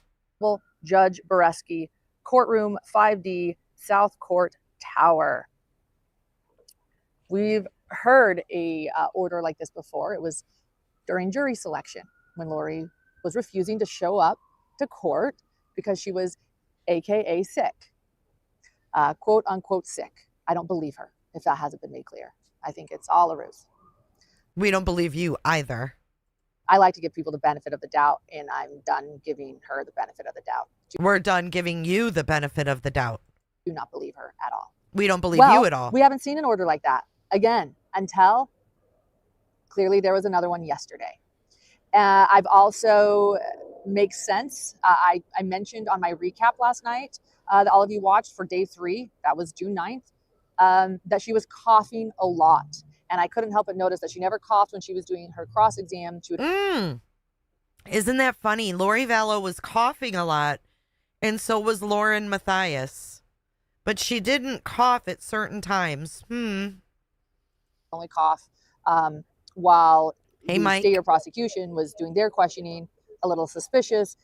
And then the cough was extra loud, not covering her mouth, not wearing a mask. It felt leakage. Trying to make a passive aggressive point with her coughing. So if you put 2 and 2 together, I think we're coming to a better idea of what yesterday's hearing was. Still not completely sure why they wanted everyone out for it. Last time she was reprimanded for being sick. We did get to watch that spectacle. So I can't really explain why it would be closed unless any of you have any ideas, or why we'd all have to be removed. Another rumor going around, it's a rumor, but it's a solid one, was that there was someone yesterday when we were all shipped out of the courtroom after getting settled, that there was someone from the sheriff's office that was in the room. This comes from someone to me, but the original source is pretty good. It's a rumor that I'll try to get the scoop. She's got the scoop. Confirmation on. Rumors. But so now we have 3 things. We have coughing. We have the order of getting her there. So she's judging Lori off her coughing. So I think we should do the same thing. I think we should do the same exact thing. Now, mind you, this is June the 10th. June the 10th. Those dates will be important as we continue. By force, and we have possibly someone that was in the courtroom from the sheriff's office. Does anybody realize or understand why it might be closed, though? This is a sincere question on my part. I'm still not certain why it would be a sealed hearing. You know, like I said, we've seen this before, but they sent everyone out. I understand cameras being turned off. Obviously, the jury can't be there. But why can't victims, and why can't I be there? Really, I think that's what I'm upset about. I wanted to see what was happening. Of course it is. So I could tell all of you. But no, we don't know. Anyway, I think that might be what it's about. And, someone else is suggesting maybe something with the rack belt. What are you guys asking here? Oh, HIPAA? Oh, yeah, HIPAA. That makes sense. She could have even suggested she cares about her HIPAA. Yeah, maybe she's been found in contempt. What about me? So what color will she try to match Trina today? Yeah, HIPAA. Hello from Sweden. Hello, Madeline. You didn't think of HIPAA and your husband's a doctor? I want to see the judge closed because of HIPAA. Okay. If they're discussing medical stuff, then I can see why. You wouldn't pick up on that if your husband's a doctor? Huh? There you go. I actually think you guys nailed it. That's why I asked. You guys fill in the blanks where I'm still confused. Anyway, so if anybody was hoping that she confessed last night in court, or I'll be honest, someone next to me was like, maybe she's announcing she's pregnant. I was like, okay, that's funny. But no, we had all sorts of rumors swirling. Lori is continuing to be sick, to feign sick. And I certainly think she wants to create a spectacle of this, because I'm sure she will make an appeal out of it later on, right?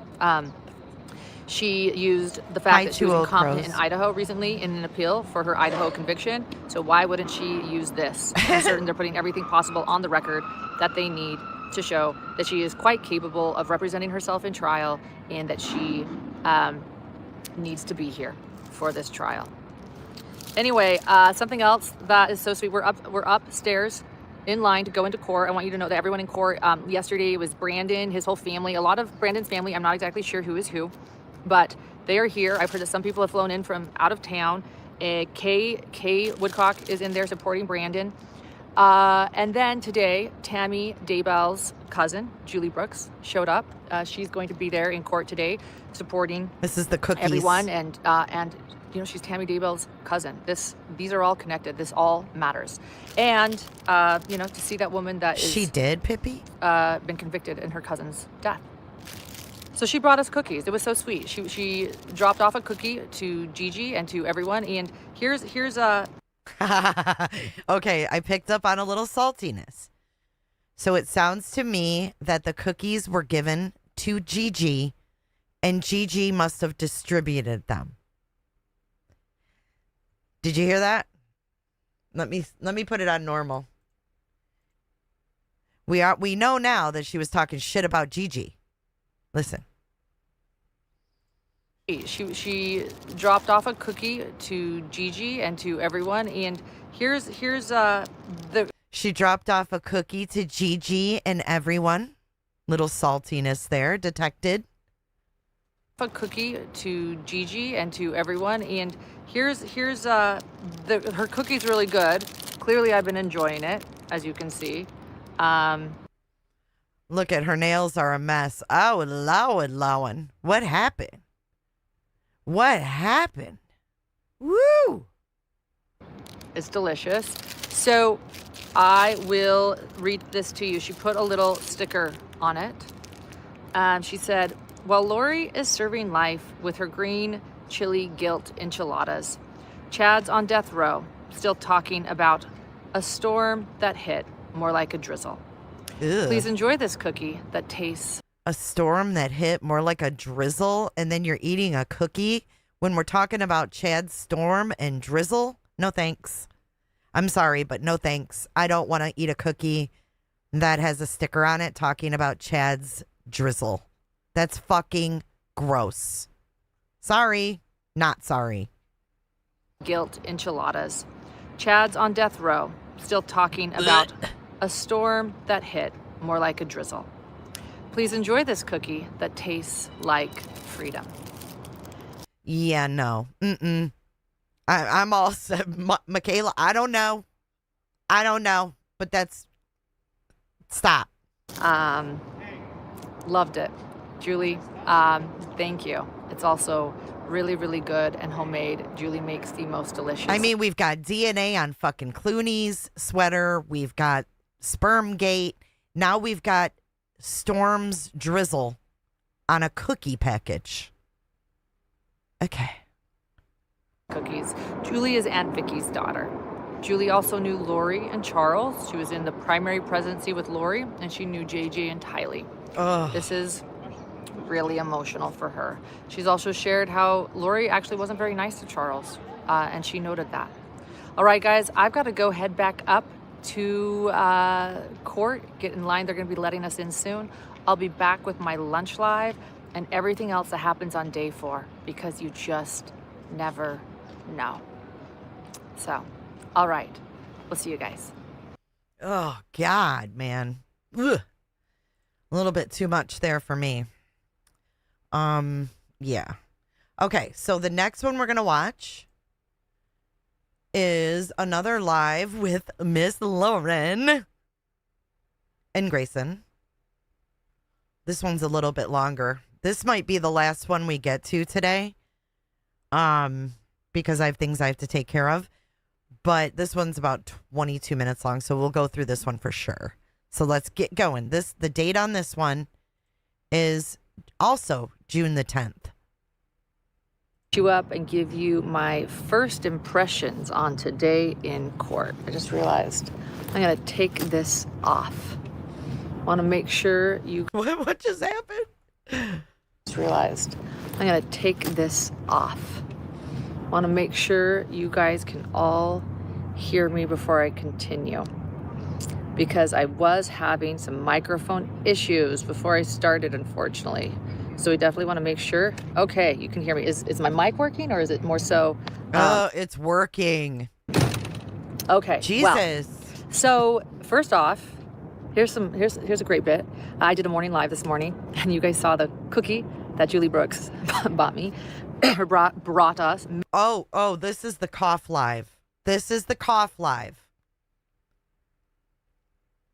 You notice this?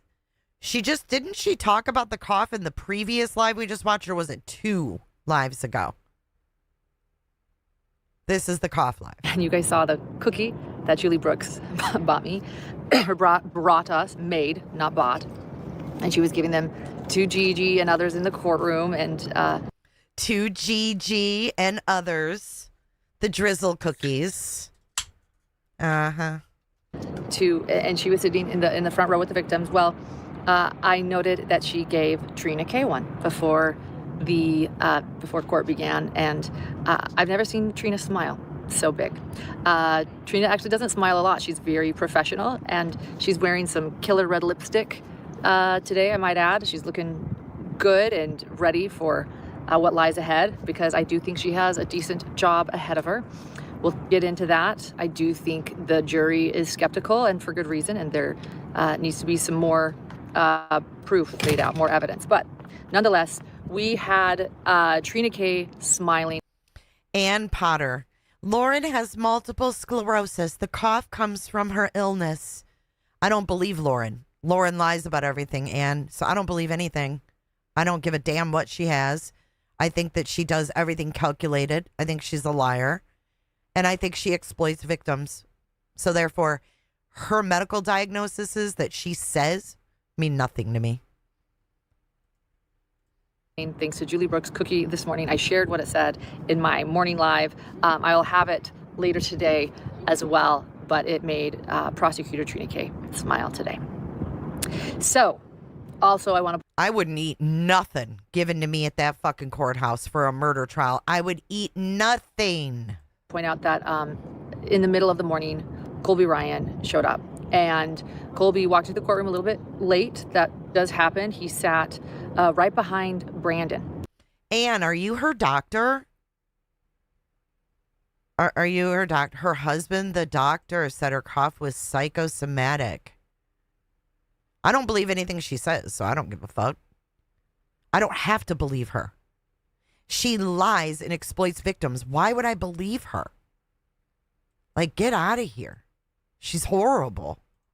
And right next to Nancy Joe Hancock. And as he sat down, he reached over, and Brandon and Colby, they hugged one another. It was touching. I can't imagine, again, showing up to your own mother's trial after what she did. And I actually find it very brave that he shows up.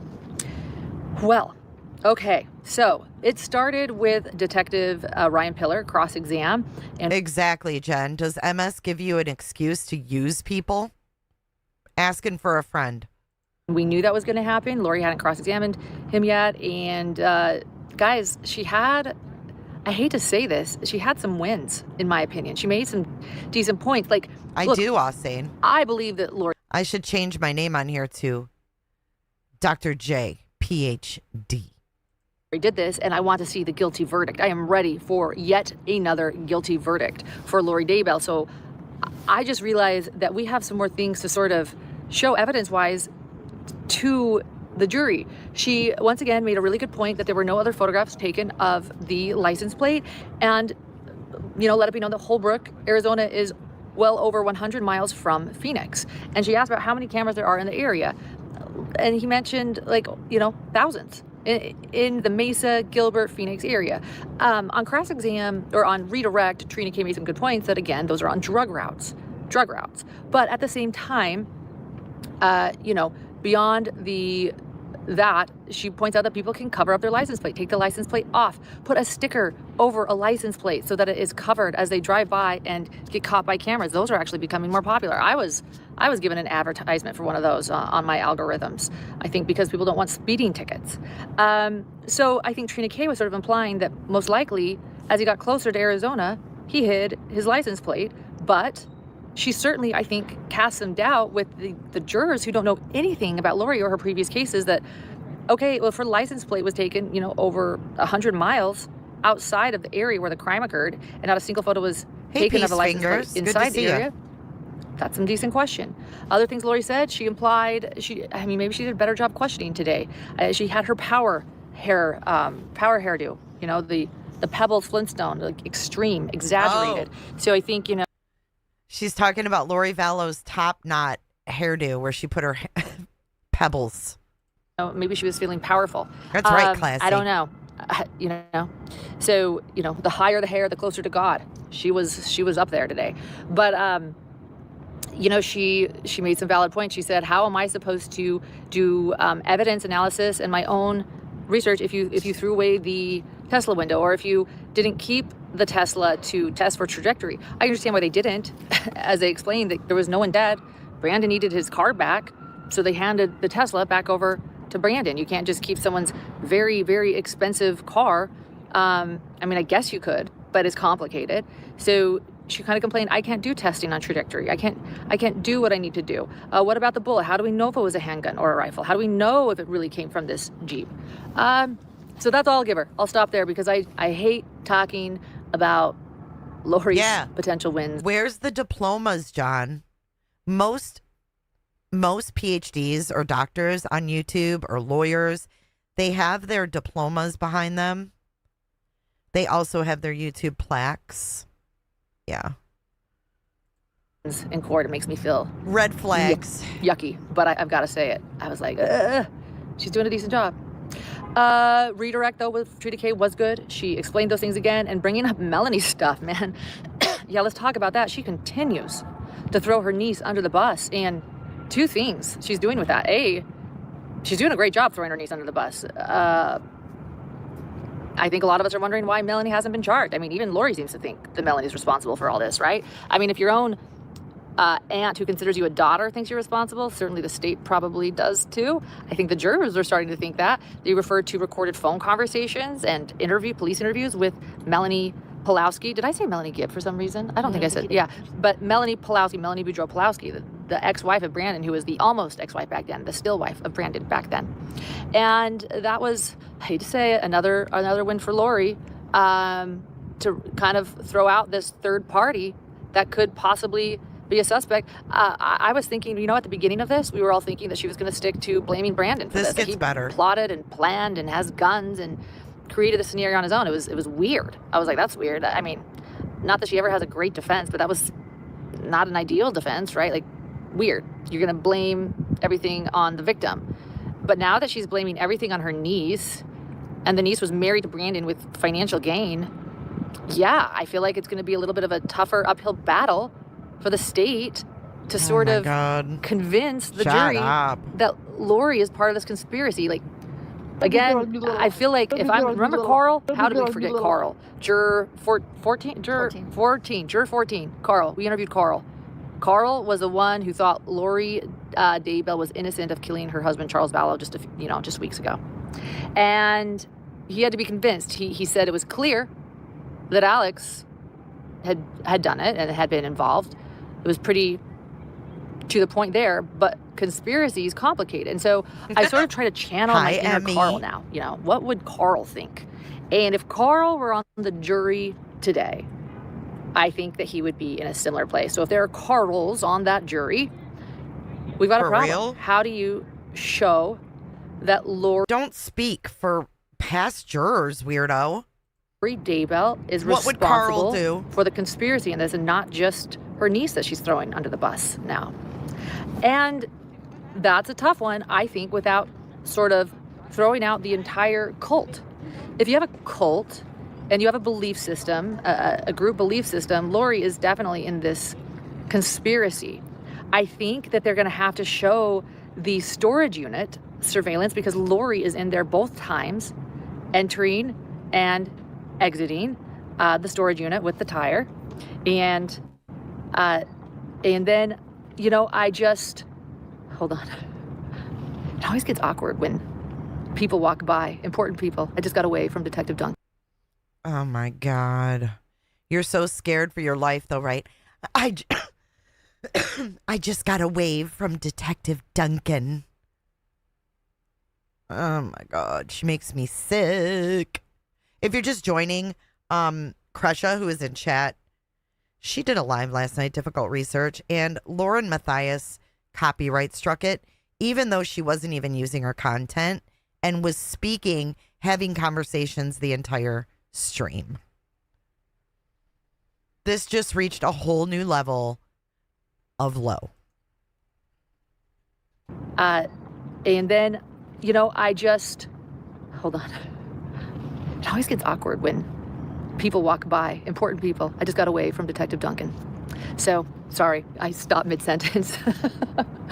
I'm like, and then, oh my God, girl, go home. Go home. So, sorry, I stopped mid-sentence. I'm like, and then, hello, right? Hello, good to see you. Yeah. Dude, you're fangirling at a trial.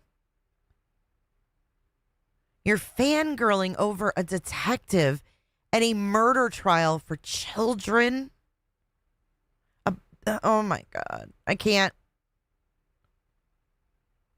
Then, hello, right?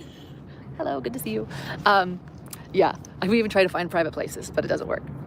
So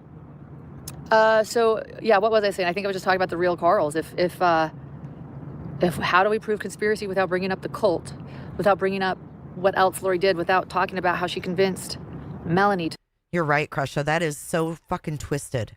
She struck you for using your content, her content of her using your family's content. Right. It's twisted. Without your family, she wouldn't even have had a 9-hour live to sit there and play victim about. It's insane. to move up to Rexburg. And I don't know. Trina K is a rock star. She's Wonder Woman, at least according to our new live trial emoji. But she wasn't really prepared for this either because Lori didn't introduce this as her defense until mid-trial, which... Live trial emoji? There's our Toasty. Toasty's live tonight, too. This is weird. If this is how she acts in public, what does she do when the camera's turned off, right? Trina K was like, go for it, But I think that it's going to be harder to say Lori is responsible. That's all. This whole idea that Melanie had moved up to Rexburg, she indeed had, also gets complicated because we know that Melanie was in Arizona at the time, taking custody of the children that day. Anyway, okay, I'll stop rambling. Then the other witness today, so we're only on the first witness. Remember how last night I said there were 7 witnesses left? Detective Pillar was already on the stand, so he doesn't count. So now, before lunch, we've only had one other witness, and that's Vanessa Milkey, the DNA forensic scientist.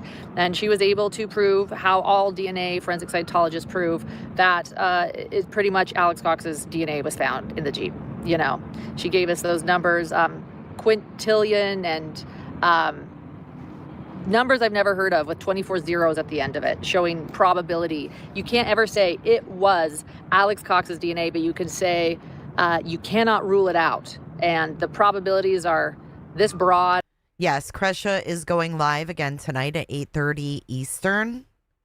She said, can't stop, won't stop. Try her, Lauren. And pretty much you can all surmise that Alex Cox's DNA was found in this Jeep. That's pretty much how I sum up her testimony. Grayson's over here nodding. Does Dr. John want his DNA? Just help a brother. So then we get to something Jones. that I found very interesting today. So much so that maybe, as I always say, I buried the lead. But we had 3 juror questions after Pillar. And I like juror questions because they really show the mindset of the jury. I think that Trina K most likely likes them too. And I think they show that indeed Melanie is confusing jurors. They see that she might be responsible and they see that Alex Cox is responsible, but they're not seeing that Lori's responsible. I also took from them that they're confused about the Jeep color. So the questions were, the first one was, is it normal for a witness to confuse the color of a Jeep or a car or something? And the answer from Detective Pillar is yes, indeed, it is complicated to do that, and he answered properly. I will point out I got a really interesting email today from a viewer who shares about specifically the Jeep Cherokee and how this particular hunter green color was known to look different in different lighting. Oh, that's profound. Wow. This viewer sourced this information and sent me links. I hope to bring it into my recap tonight. It's very interesting. It also implies specifically that sometimes it can look gray and sometimes it can look green. Well, but it sounds like, even though I've been a little cocky with how, to me, it seems pretty clear what the color of the Jeep is. It's either gray, green or puke ammo, same. The jurors are not so clear on the color, it seems, by that question. Another question they asked was, were these interviews and conversations recorded with Melanie Boudreau? She was Melanie Boudreau at the time. And yes, they were recorded. Whether or not we're going to hear them, I don't think so. But that tells me the jurors are definitely thinking about her involvement. What was the third question? I'm speaking off the top of my head without notes. We're looking at our notes here. The third question, I think, also had to do with Melanie, as I recall, and I agree with that, love, always. Anyway, the sun certainly came out, I'm going to just stand up and come over here. Forgive me. Phoenix is hot, guys, so we're in the shade and the sun comes out and it gets 20 degrees hotter and I can hardly think. So those juror questions also showed me a lot, and I'm just realizing. If you have not hit the like button, now would be a good time to do so, because I'm about to show you a pop bottle chin. Hit the like button, please, guys. We got 1,500 of you here. Thank you, Canvas and Crime. Question, were any of these recordings done while her brother was in the hospital? These were all in June of this year, so I don't know. I think he was already deceased by then. This is June. I think he died earlier in the year. We're in the shade and the sun comes out and it gets 20 degrees hotter and I can. I mean, her chin, it's so round here. It's crazy. Hardly think. So those juror questions also showed me a lot, and I'm just realizing that we're what? Here.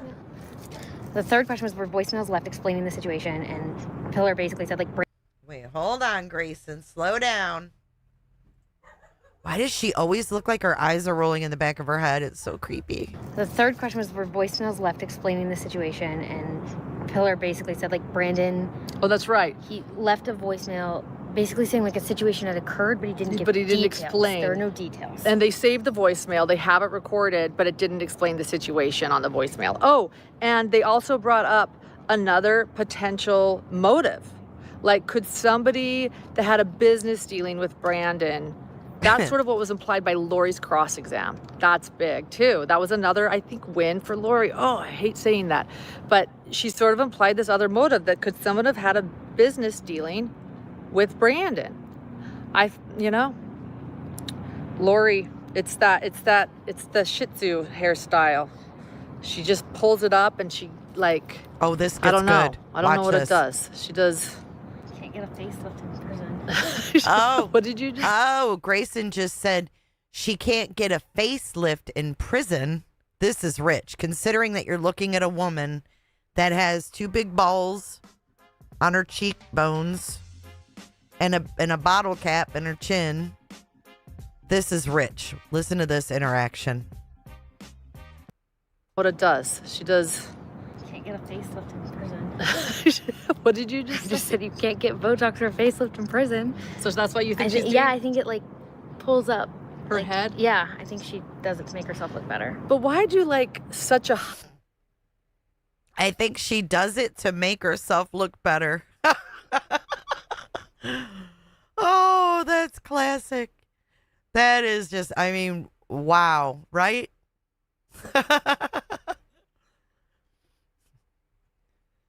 Said you can't get Botox or a facelift in prison. So that's why you think she's Yeah, I think it pulls up her head. Yeah, I think she does it to make herself look better. But why do such a high? Okay, yeah. So you think the 24-year-old thinks that Lori's can't be explained, okay? Oh, you see that? The 24-year-old. So she's going to put her down. She going to put her down. The 24-year-old thinks, I love it. Way to troll, Grayson. You think the 24-year-old thinks that Lori's can't be explained, okay? So I don't know why it's so high, but I just think that's why it's so tight. It's not. You don't know how high, but you think how tight is. It's a facelift. I think it's like a way to pull her skin up. Okay, to look less like the aging serial killer she is. Yeah, I did notice that the jurors seem To look less like the aging serial killer she is. Wow. This is June 10th, 2025. Thank you for your super chat, Kelly Mack. Pot meat kettle. Isn't that funny? I don't have Botox in my body. Let's watch that interaction. I won't stop it. Watch. It's the Shih Tzu hairstyle. She just pulls it up and she like, I don't know what it does. She does. can't get a facelift in prison. What did you just say? I just said you can't get Botox or a facelift in prison. So that's why you think she's doing? Yeah, I think it like pulls up her head. Yeah, I think she does it to make herself look better. But why'd you like such a high? Okay, yeah. So you think the 24-year-old thinks that Lori's can't be explained, okay? So I don't know why it's so high, but I just think that's why it's so tight. It's not. You don't know how high, but you think how tight is. It's a facelift. I think it's like a way to pull her skin up. Okay, to look less like the aging serial killer she is. Yeah, I did notice that the jurors seem to be looking out into the gallery more. Yes. I don't know if you noticed that. Like, there's a lot of sidebars today. It was like sidebar after sidebar after sidebar. And every time I noticed that, we had quite a lot of jurors looking at the gallery. I think they're kind of like maybe putting the pieces together. This is a very high-profile case. I mean, obviously. What? You think the jurors are just piecing together the high profile of this case? Y'all, this is called clueless true crime. Clueless true crime. Obviously, they were told there was going to be a lot of media, but I think that they're starting to wonder what's going on. You know, Friday she acted insane in court, and then Monday a bunch of people showed up. And then today it's not as busy, but I think they can't quite figure out why there's so many people on certain days and not, or why there's so many people in general. I mean, every day they walk past the line of people outside, like out in the hallway to go into the juror rooms. And so I'm sure they're thinking like, what's going on? But I just noticed that they've been looking towards the gallery a lot more, which they don't usually do. And in general. Wow, riveting reporting. Just so you guys know, Grayson and I come out of court. We don't talk in court, so we don't know what the other one is feeling. And this lunch live is my first impressions, what I'm feeling. So I haven't even asked Grayson, what are your thoughts this morning? Do you disagree with some things I've said here? And disagree, good minds disagree. Tell me your opinions on this morning. Yeah, I think she's had some solid points, whether they'll hold up, maybe not. I think. Wow, Sam I Am, thank you for the super chat. Sam I Am says, according to people in the Hidden True Crime Discord, Kresha was struck because Lauren's phone number was shown and their son's name was mentioned. Well, Sam I Am, can you let those idiots know that that would be considered a privacy complaint and has absolutely nothing to do with copyright infringement? So thanks for admitting that she filed a false copyright report. What a bunch of idiots. A lot's going to depend on the testimony from this afternoon and tomorrow, depending on who we get to, because I think a lot of her cross-exam will be, the jurors have a lot of questions. It's no secret, like they're clearly running through a lot of scenarios in their brains, but I think that depending on the testimony today, I think it could clear a lot up for them. And like, let's say they bring in the storage unit video, that might change things, right? Like, I do think that they're probably thinking a lot more about Melanie now and less about Lori. Stop trying to predict what the fucking jurors are thinking. You don't even know what you're thinking half the time. Horrible. Lori, this is horrible reporting. Arguably, like, last trial, they were wondering where Tylee was. I assume they're probably like, where is Melanie? Why is she not testifying? And none of us know that answer. We know she's under investigation, but I think that's a question, and I think that storage unit video could clear a lot up. So I think we're just gonna have to wait and see kind of where we think they are by the end of the day, depending on who talks. And I want to point out that there's a lot of evidence in this case that none of us have known about. I have all the FOIA documents from Gilbert and Chandler on our Patreon account, patreon.com/hidden2crime, where you guys can all read thousands and thousands of pages. I didn't know about Danny Moss and the photos he had and the text he sent. Or maybe I once did and I missed it and I'm not remembering. I don't know if it's in there. There is certainly evidence we don't know about. So while we all know about the storage unit video and we're waiting and with bated breath wondering if they're going to bring this, I don't know if a phone number was showed. Not that I noticed. I know a text message was shown. I highly doubt that there was a phone number shown. But even so, you don't copyright for that. So again, she's a petty bitch. She knew that a privacy complaint would not take the video down. She went with the route that she knew would immediately remove that video from the YouTube platform because receipts were provided and truth was spoken. Period. End of story. And that's all there is to it. No one gives a fuck what her phone number is. No one gives a shit about her kid. She's the one that brought her kid into this. So she showed herself even more by saying that. To this case, which I hope they do, there also might be other evidence. And as I've learned about Trina K, I was told this about Trina K, and then I watched it happen in real time. And that is that Trina K likes to tell first and then show. A lot of prosecutors might start with their biggest bang. And look, she did by having Brandon be the first witness to tell the story. But I've noticed that Trina K will often wait towards the end to bring some really strong evidence to show the jurors. And if that's the case, to show them that storage unit, to show them more about how Lori conspired to kill her nephew-in-law and was part of this plan. Like I said, I'm nervous. All of us know about the cult. We know about her other convictions. We know about what kind of person she is. You know? They don't. So I'm always just trying to put myself into their shoes. Channel my inner Carl. I'd love you guys all channel your inner Carl for a moment too while we watch the second half. And tell me what channel your inner Carl. This is your content. You review a juror and you ask your gems to channel their inner Carl. Run, Carl, run. You think. And I'm going to sit contently knowing that Trina K will bring these receipts. She always has. So I'm going to feel secure in that. And I just also have to give a shout out to Nancy Jo Hancock. Who's Nancy Jo Hancock?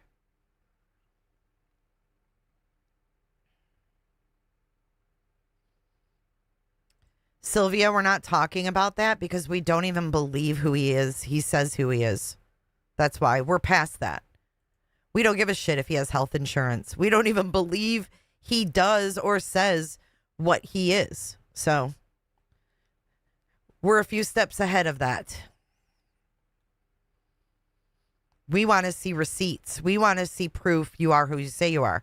Not some letter written by somebody at a school with letterhead. Anybody can do that. You can fake a letter from a college very easily. And then scare people into calling and verifying it. If you verify it, you're stalking me. See how she did that in the 9-hour live, showed that letter from UNLV? That letter could be fake as fuck. But she scared everyone. Don't call and verify. Don't fact check. Because that's stalking. I don't believe any of it. Don't show me a letter from some lady that don't even work in that department anymore. That's digitally signed. Get the fuck out of here. Get the fuck out of here. Have her hand sign it and go pick it up while you're in Utah. Digitally signed. Get out of here. I mentioned Trina K's red lipstick. It was a great choice with her black outfit today. But Nancy Jo Hancock. I always forget who Nancy Jo was. The date Okay. Yes. Sorry. God, I forgot all about her. Is wearing the most amazing hot pink shoes I have ever seen. I told her I need to buy myself a pair. She looks like an absolute queen. She's sitting near Kay and others in the courtroom. There are some incredible people now in that courtroom today, from Julie Brooks, Kay, Nancy Joe, Colby, Brandon and his family. The energy in there is solid. So as high as Lori Daybell puts her hair, we have an incredible, here we go. incredible. As high as Lori puts her, are you obsessed with Lori? Fuck. High as Lori Daybell puts her hair, we have an incredible, incredible energy coming from the gallery today. And I believe in the prosecution and in the evidence they're bringing. So I will go back in there holding my breath. Thank you everyone for supporting us. We have to head back in there. Troublemaker Baker and all the moderators in our live stream, thank you so much. Thank you to the people gifting memberships. I have seen so many thanks from people who've been gifted memberships saying they couldn't afford it. Thank you. I'll go gift some today as well. From people who said they couldn't afford it. Every Day with Jay, they are reporting you for hateful conduct. Is that true? Hateful? Wow, Sam I Am. Seems like there's a lot going on in the Hidden True Crime Discord. More leakage. The gems are reporting my channel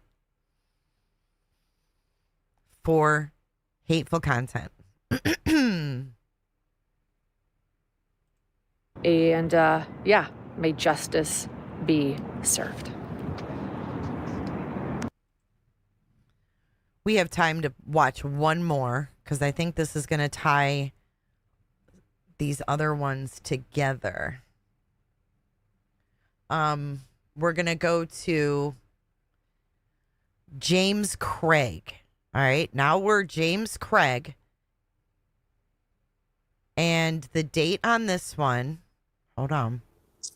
Because this is one we have to watch. We have to. Like, I can't end this stream without watching this one. But keep reporting, gems. Keep reporting. Your little gems aren't so shiny anymore because the truth has been exposed. Megs, no, I wouldn't. No, not unless YouTube acted on their reports, would I know. Hell if I know.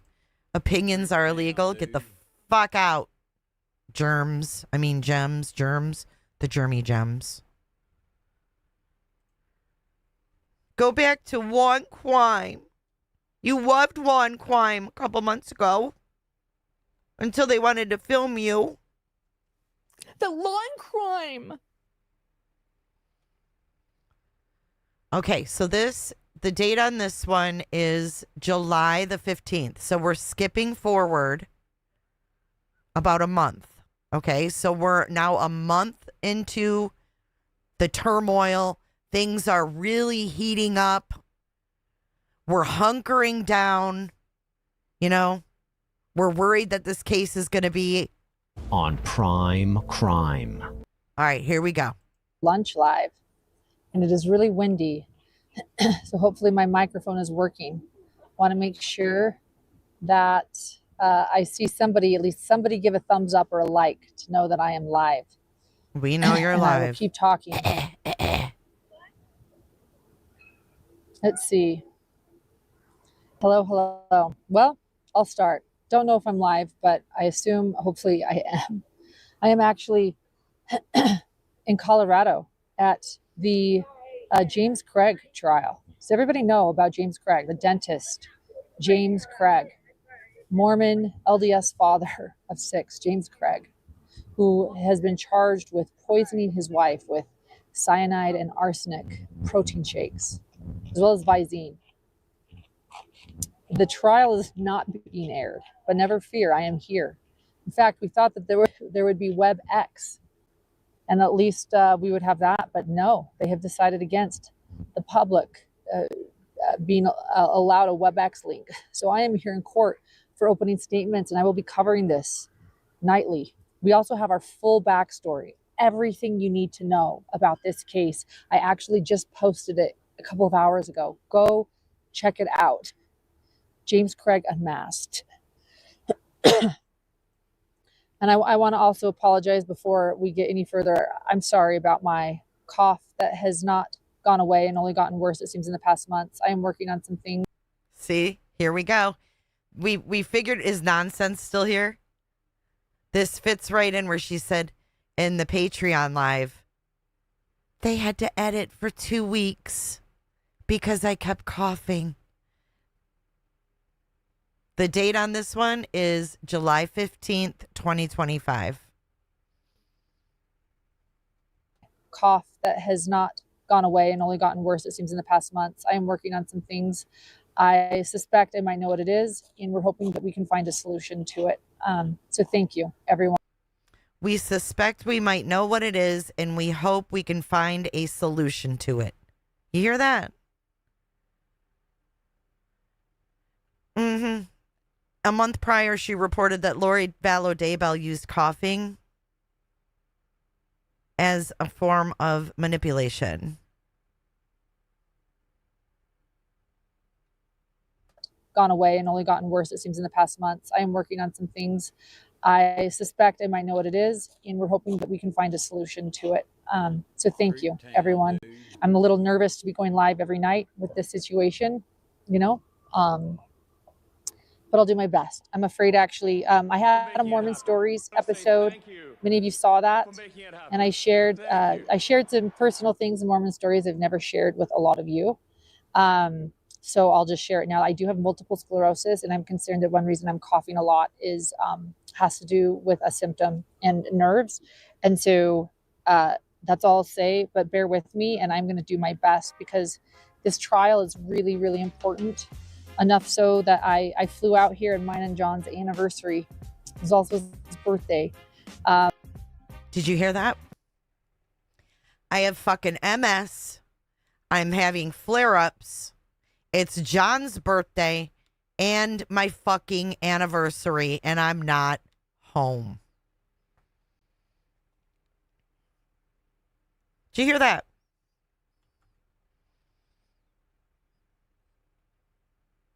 This is a family woman, right?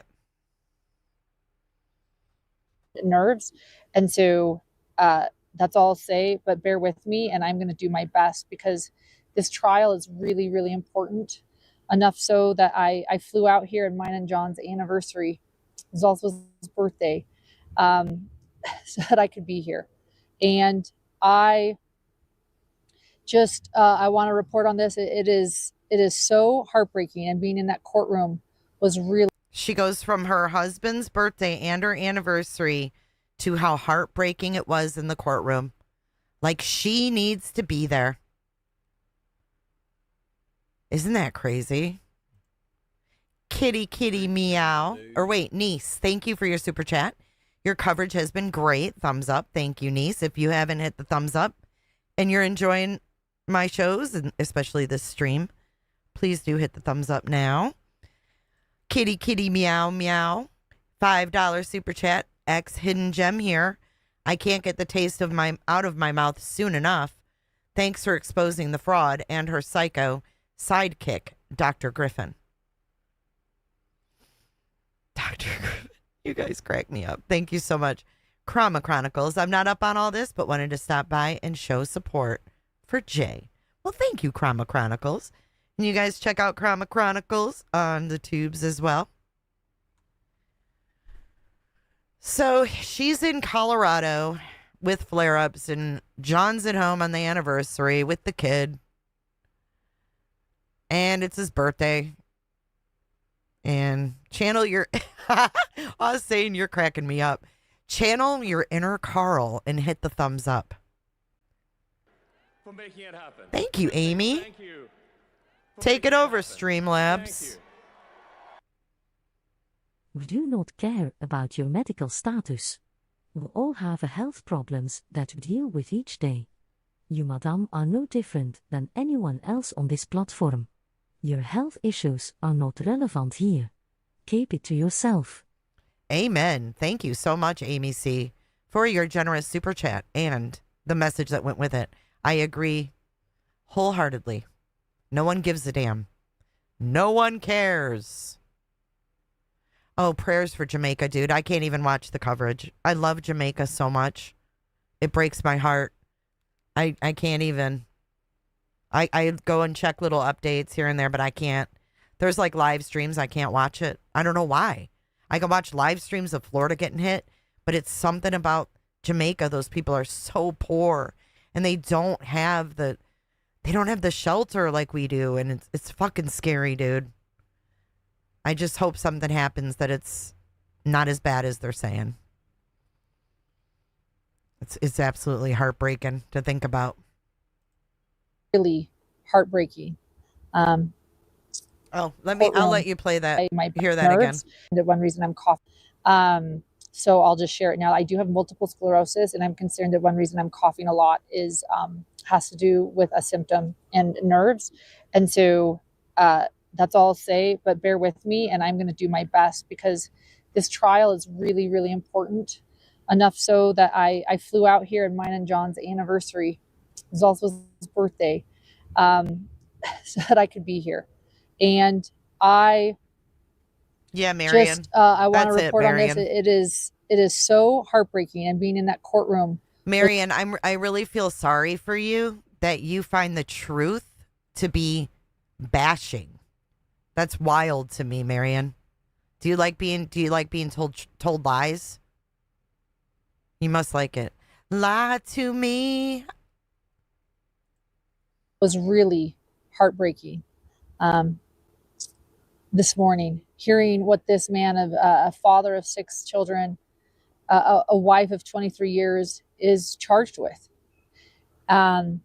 Poisoning his wife over days and days, making her sicker and sicker. Oh, women shouldn't do it? Oh, please don't delete her. Please don't delete the shit anymore. Marion, women shouldn't do this to women. Oh, so we should just accept her lies because she's a woman? It's very weird, B-Tim. Very weird.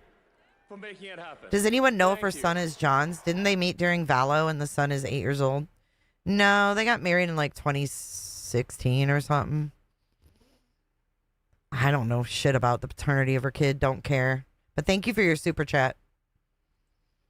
Sicker and if this is true and he's guilty, acting like a doting, caring husband, making her these protein shakes, drugging her while she's poisoning her, I should say, while she's in the hospital.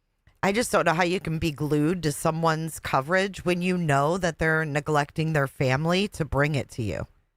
That's fucking weird. Right? Only men can do it.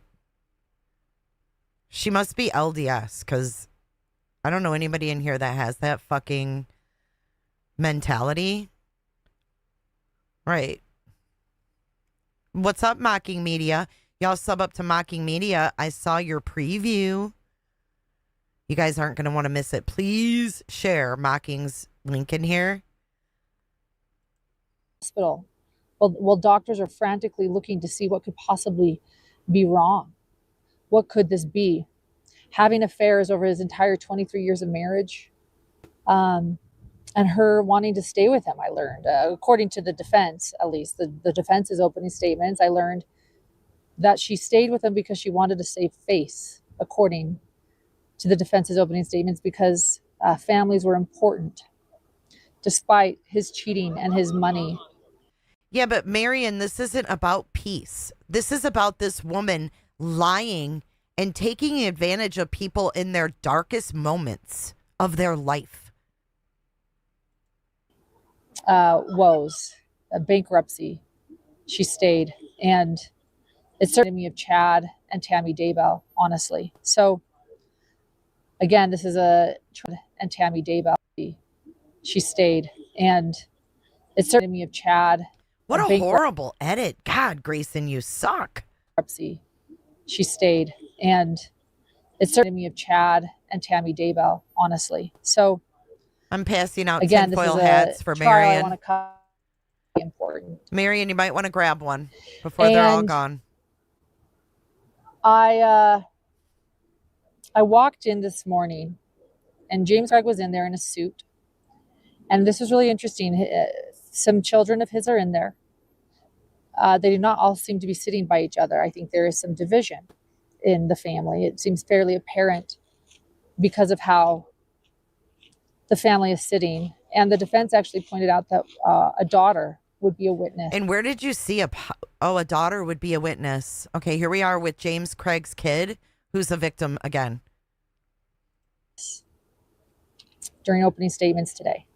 Opening statements were filmed, so you'll be able to watch them later. And we'll have it as well, and I'll have a full recap of everything. But, you know, right when I walked in, he turned around, not to me, but to we were on the second row. I'm on the second row right behind family. And he turned around, and he actually, to me, his mugshot, he actually looks like Chad Daybell. But today he was a little bit bigger. His hair was slicked back. He looks like Chad Daybell. She's now comparing James Craig to Chad Daybell. This is weird. He doesn't look like Chad Daybell. It's Fair, Marion. Sorry, I'm petty. I'm petty with grammar and audio. Those are my two pet peeves. Horrible grammar and horrible audio. Find family. And he turned around, and he actually, to me, his mugshot, he actually looks like Chad Daybell. But today he was a little bit bigger. His hair was slicked back and wavy and gray. He had a suit on, and he turned around and looked at who I believe was his son. It could have been Angela's family. I mean, his son was in front of us, but started just looking at. Listen, I went through menopause. I will admit right here and now in front of, I don't know how many motherfuckers are here. Probably more than I should admit it, but I went through menopause and I don't take advantage of victims. I don't lie. I don't do any of the sort. That's not an excuse. MS is an excuse. Her kid isn't an excuse. Grayson isn't an excuse. She has no excuses. Victims spoke their truth last night, and she copyright struck it when it wasn't even a copyright issue. And girl, your hands tell your age. I'm sorry. Maybe you need to get injected hands, because you can always tell a woman's true age by their hands. The hands don't lie. Yeah, don't use menopause. Fuck, man.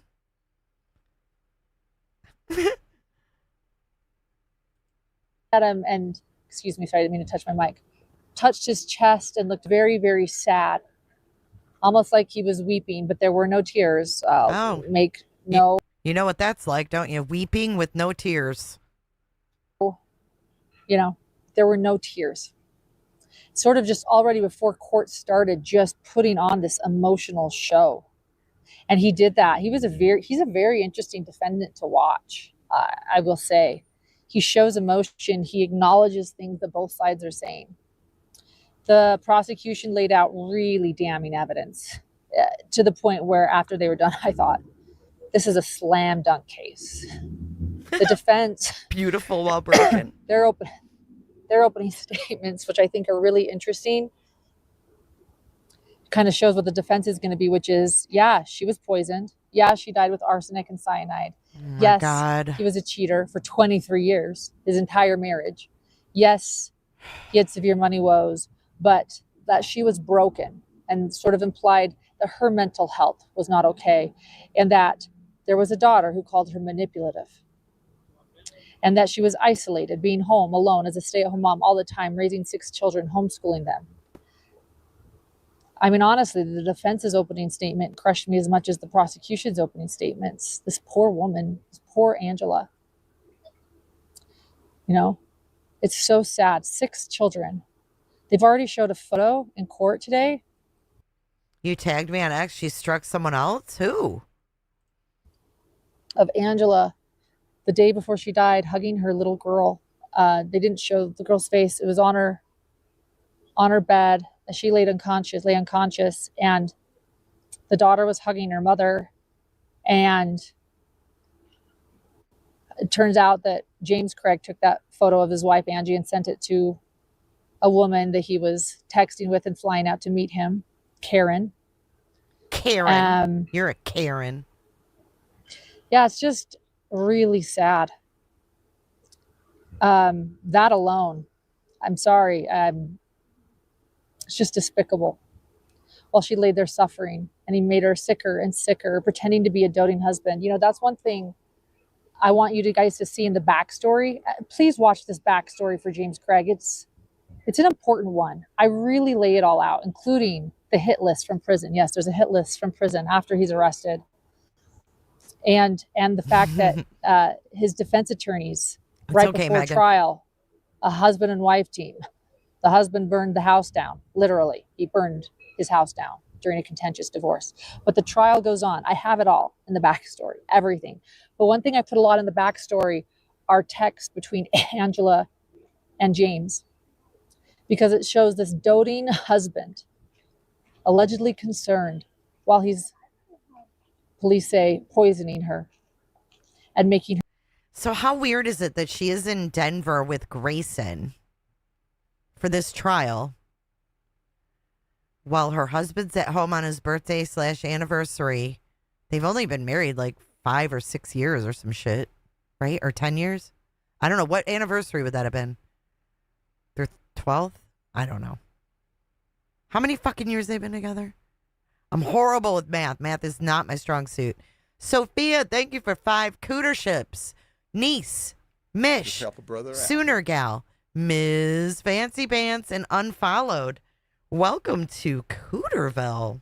Come on in and close your legs. So that would be what? 9 years? Just help a brother out here. Thank you so much. Her sick as she's suffering. I have a lot more to say, I told you but I want you guys to know I'm here. Actually, I have to go run up and get in line to get back into the courtroom. And I'll be bringing you more tonight. I just wanted you guys to know that I'm here. Please hit subscribe, hit notifications. I'll be bringing you the latest every day from lunch. And then, of course, in the evening, a full recap of the day, as well as opening statements today. 2020 is in there. Dateline is in there. And some other 2020 is in there. Dateline's in there. Now we know why you're there and not with your husband. There you go. She just told us. Leakage. 2020 is in there. Dateline is in there. And some other bigger news organizations, as well as a lot of local news. So may justice be served for Angela Craig, and I'll have the latest with you today. And may my cough make it too, because I want to keep doing what I do and reporting to all of you. May my cough make it too. Hey, Angelica. My cough make it too, because I want to keep doing what I do and reporting to all of you. So this is hard, and I'm sorry that you guys have seen this for a long time. What? Yeah. And then, like I said, I did with my dear friend this for a long time, all of you. So this is hard, and I'm sorry that you guys have seen this for a long time. What is she talking about? We haven't seen this for a long time. I'm sorry. I know this is hard to watch. But at this time, I had no idea that the law and crime would want to cover my case. I was setting the stage. God. I'll have the latest with you today, and may my cough make it too, because I want to keep doing what I do and reporting to all of you. So this is hard, and I'm sorry that you guys have seen this for a long time. Yeah. And then, like I said, I did with my dear friend John DeLynn, I did a Mormon Stories episode, and part 1 is out. So you can also check that out, our backstory as well as the Mormon Stories. I'm going to go take off, drink a bunch of water. So she's already prefacing that she was coughing during the Mormon Stories. She's already warning us about isn't this weird? This is weird to me. I find this to be extremely odd. I don't know why. Let's hope my cough makes it. A Mormon Stories episode, and part 1 is out. So you can also check that out, our backstory as well as the Mormon Stories. I'm going to go take off, drink a bunch of water, and prepare for tonight. We'll see you guys. Bye-bye. Wild, huh? Let's see what the next one is. That one was important because that really showed the this morning, hearing what this man, a father of 6 children, what I see is setting the stage. A wife of 23 years. Fuck. Hold on. My computer got ahead of me. Hold on. I got some super chats here. You guys are so generous. Thank you. Nikki, thank you for the $2. I am so angry for Jay, Kresha, and Awen. LM sucks. Well, the good thing is Kresha does have a copy. So thank you, Shellbell, for saying it's not just me. Spiked Mountain Dew, thank you for your super chat. Treat yourself to a cup of coffee, Jay. Thank you so much. I appreciate that. You guys are so nice. The next one that I had saved, let's see. Yeah, I think we'll save those because we have the Koberger one, and then we have Lori Daybell's sentencing, and then we have some other things. So we'll go over those tomorrow unless there's something else that pops up. Thank you, Sherry D, for sending a membership, and Kylie got it. Yay, Kylie. Thank you so much, Kylie. Or I hope you enjoy your membership, rather. And thank you much, Sherry. She says, welcome to Cooterville. Everybody close your legs. Everybody coming in, close your legs. Close your legs. You guys, put a 1 in chat if you think that Lauren is lying about MS. Put a 2 if you think she's really got it. I'm just curious what you guys think. You're not going to be judged for your answer. You can have an opinion. Linda W says, I'm closing them. Yeah, I'm not buying it either, just because I don't believe anything she says from this point forward. But just to recap, you guys, on what's going on today on the tube, some of you guys do believe her, and that's cool too. But you think using it for sympathy. That's a possibility. She could have it and be, exaggerating. Tomato Head thinks she's done. But yeah, I can't wait to review more with you guys tomorrow. This is wild, seeing things, come together. But what's going on right now is I'm going to transfer you guys in the Cooterville over to Nonsense. And then tonight, Toasty is live, and so is Difficult Research, a.k.a. Kresha. So we've got a lot to look forward to today on the tubes. I'm going to get some shit done. I'll be listening. I'll probably see y'all in the chat. Let's get in the Cooterville, and we're going to roll our credits. I have a going out song specifically for Lauren. This is dedicated to Lauren.